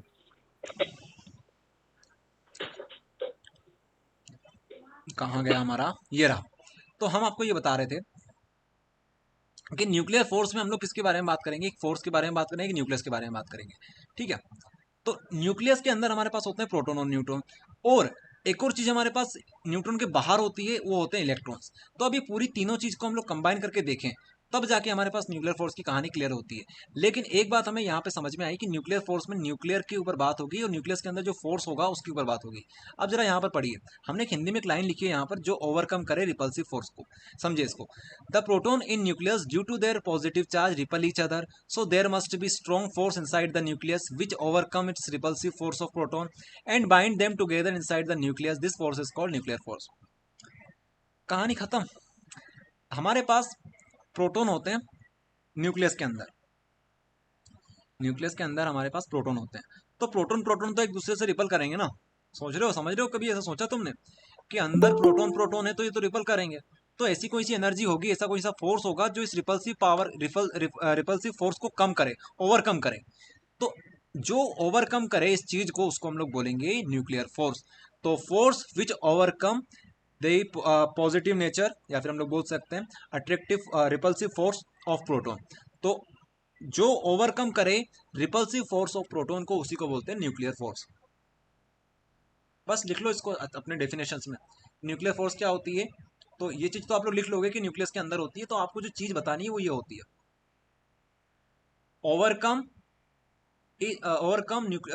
रिपल्सिव फोर्स ऑफ प्रोटॉन और bind them together inside the nucleus. तो आप लोग लिखेंगे overcomes repulsive force of proton and bind them together inside the nucleus. ये आप लोग शॉर्ट नोट में शामिल करेंगे। बाकी हम लोग किसी को एंटर कर लेते हैं, किसी को आना हो तो। ओके, आया समझ में?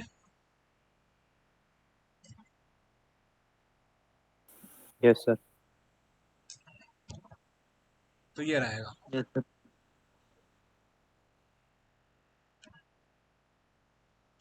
अब प्रॉपर्टी में आप लोग देखो मन से लिख सकते हो यार, इसे तो लिखना चाहिए आपको मन से।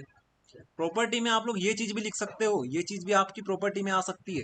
प्रॉपर्टी कभी भी आए तो आप लोग ये मत समझना है कुछ नई चीज है ये, जो आपने डेफिनेशन पढ़ी है उसी को 2 पॉइंट बना के या फिर 3 पॉइंट बना के लिख दो, तब भी प्रॉपर्टी कहलाएगी वो।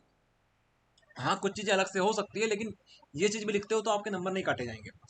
इन्होंने क्या बताया, nuclear force are short range forces, nuclear force are strongest force in the nature, there are attractive force and cause the stability of nucleus, this force are charge independent।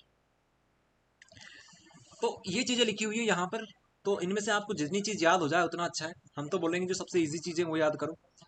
कि सबसे पहले तो ये शॉर्ट रेंज फोर्सेज हैं, proton proton बहुत पास पास होंगे तो हम लोग बोल सकते हैं शॉर्ट रेंज फोर्स है। दूसरी बात, nuclear force are the strongest force in the nature, ये बहुत बड़ी बात है, ये नीचे वाली बहुत बड़ी बात है। Nuclear force are the strongest force in the nature. आपने न्यूक्लियर पावर प्लांट सुना होगा, न्यूक्लियर पावर प्लांट जहाँ पर एटम बम वगैरह बनाए जाते हैं। आपने कभी सोचा है कि ये जो न्यूक्लियर बम होते हैं वहाँ पर एक वर्ड यूज होता है न्यूक्लियर, तो ये जो न्यूक्लियर होता है ये तो बहुत छोटा सा होता है, न्यूक्लियस तो हमारे पास छोटा सा होता है। तो इतनी खतरनाक, इतने विषैले जो केमिकल्स होते हैं वो इतने छोटी सी जगह पर कैसे स्टेबल है, किस तरीके से इनमें रिलेशन बना हुआ, क्या फोर्स इसके बीच में लग रहा है। तो वो जो फोर्स है ना, वो नेचर का सबसे स्ट्रॉन्गेस्ट फोर्स होता है। आई बात समझ में? न्यूक्लियस का जो फोर्स होता है वो काफी स्ट्रॉन्गेस्ट माना जाता है नेचर के अंदर, और ये शॉर्ट रेंज के अंदर होता है, तभी तो हमारा न्यूक्लियस का साइज छोटा होता है। तो ये 2 पॉइंट आप लोग नोट में शामिल करेंगे।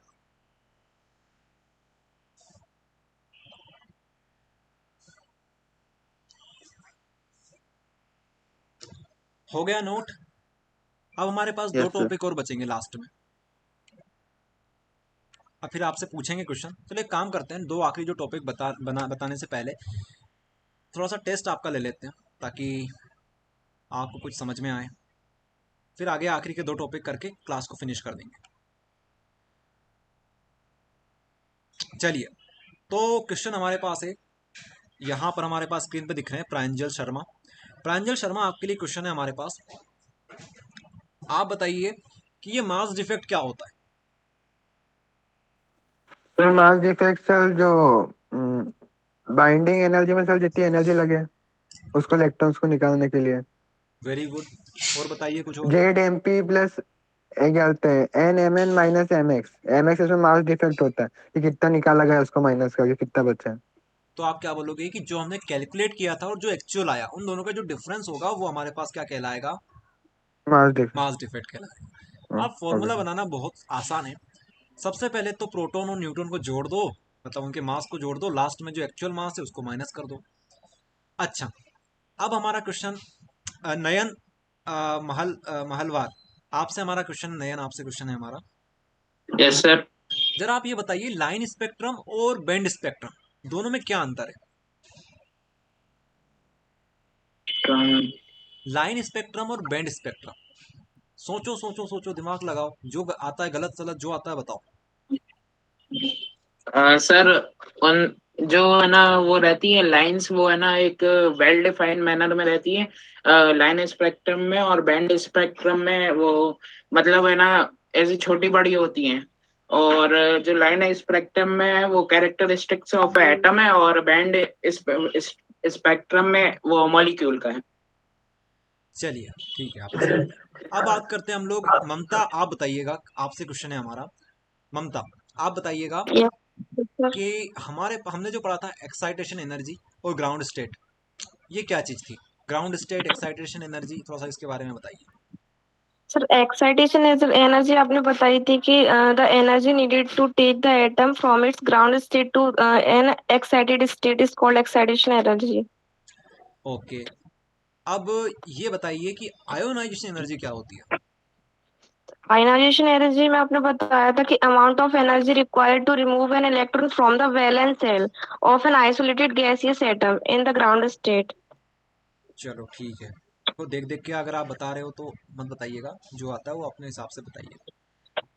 जी ठीक है, सर। चलो ठीक है, आप अपना माइक ऑफ कर सकते हो। और हमारे पास जो स्टूडेंट दिख रहे हैं यहाँ पर, पंकज जायसवाल, अगर आप बोलना चाहें तो बोल सकते हैं, आपके पास क्वेश्चन है हमारे पास अच्छा सा। आप हमें ये बताइए कि हमारे पास 3 प्रकार के स्पेक्ट्रम होते हैं मेनली, वो कौन कौन से हैं? नाम बता दीजिए बस, पंकज। सर मैं लेट ज्वाइन हुआ था अभी। चलो पंकज, वरुण आप बता दीजिए, आप तो बता दोगे, वरुण आप बताइए कौन कौन यस से सर। 3 प्रकार के हमारे पास स्पेक्ट्रम होते हैं?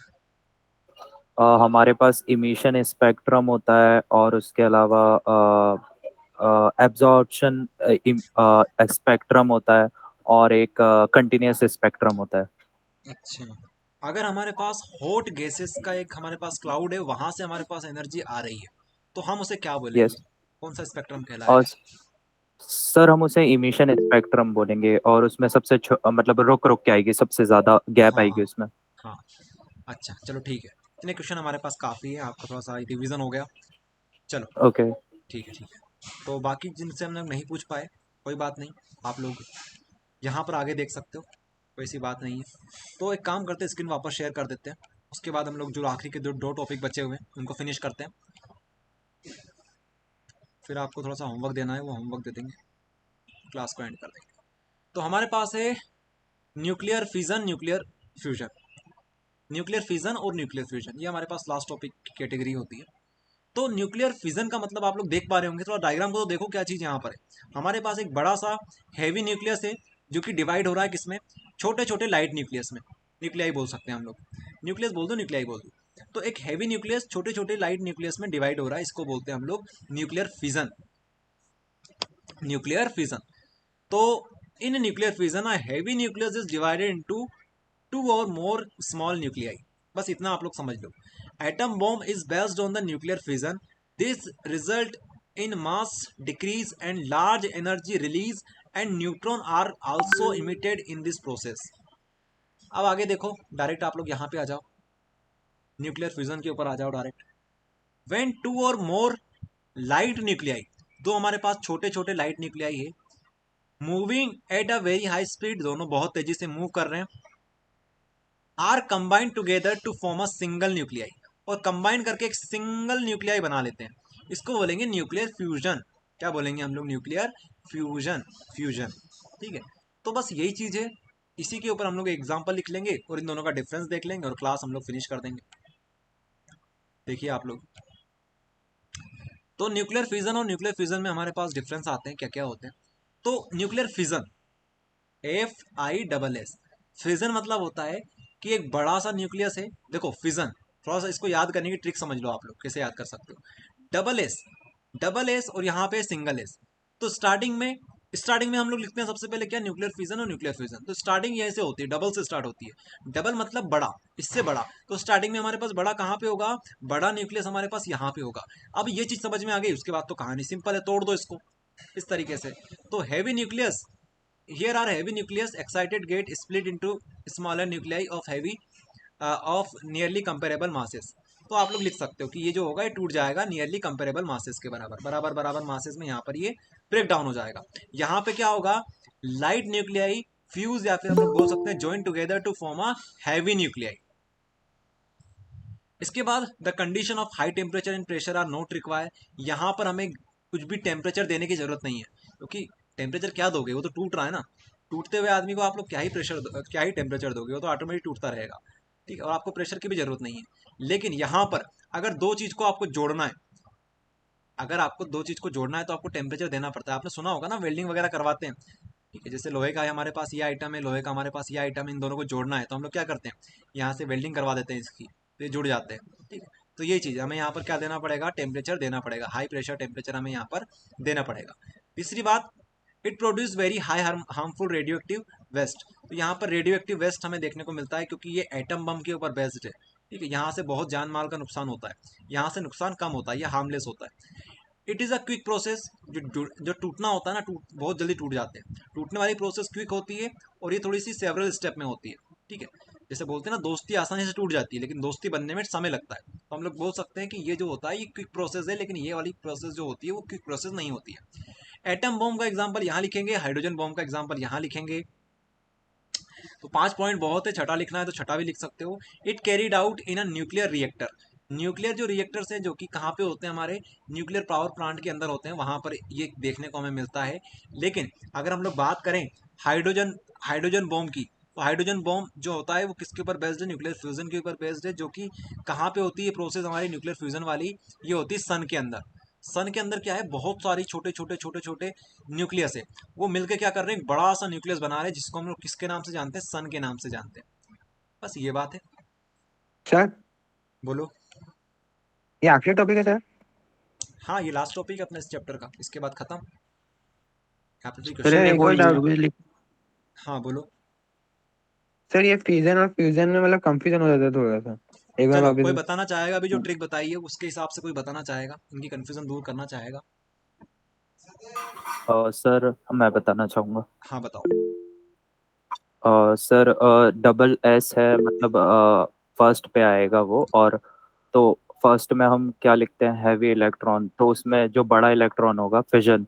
फिजन में क्या होता है, हमारा टूटता है वो दो चीज़ों में, तो टूट जाएगा। तो उसके लिए हाई एनर्जी चाहिए रहेगी, मतलब टूटने के लिए एनर्जी नहीं चाहिए होगी, जोड़ने के लिए चाहिए होगी, मतलब फ्यूजन में चाहिए होगी। फ्यूज करते हैं अपन, दो चीज़ों को जोड़ते हैं, उसके लिए चाहिए होगी। उसके अलावा हार्मफुल रेडिएशन हमारी निकलती है ठीक है, पूरा फिजन नहीं में। समझाना, उन्हें बस ट्रिक बतानी थी, तो ठीक है, आपने सही बताया। ओके देखो, एक बार और ओके। सुन लो जिसको समझ में नहीं आया है। यहाँ पे हम लोग डबल एस लिखते हैं, इसका मतलब इनिशियली हमारे पास क्या होगा, इसके कंपेयर में बड़ा वाला है न्यूक्लियस होगा। और बड़ा वाला न्यूक्लियस मतलब स्टार्टिंग में क्या लेंगे हम लोग, यहाँ पर हैवी न्यूक्लियस लेंगे। अब यहाँ पर सिर्फ स्टार्टिंग में एक ऐसे, इसका मतलब स्टार्टिंग कहाँ से होगी हमारी, स्टार्टिंग हमारी छोटे छोटे न्यूक्लियस से होती है। तो जहाँ पर छोटे न्यूक्लियस से स्टार्ट होती है, लाइटर न्यूक्लियस से स्टार्ट होती है, उसमें हम लोग क्या बोलते हैं, न्यूक्लियर फ्यूजन होता है। फिर तो आप लोग समझ गए, छोटे हमारे पास उनको जोड़ दो, अगर बड़ा है तो उसको तोड़ दो। आया समझ में ट्रिक? बताइए। सर बायोलॉजी यस वाले सर। को तो क्लियर हो। इसके अलावा अगर आप और कोई ट्रिक यस बनाना सर। चाहो तो बना सकते हो, वो बाकी हमने तो अपनी तरफ से बता दिया।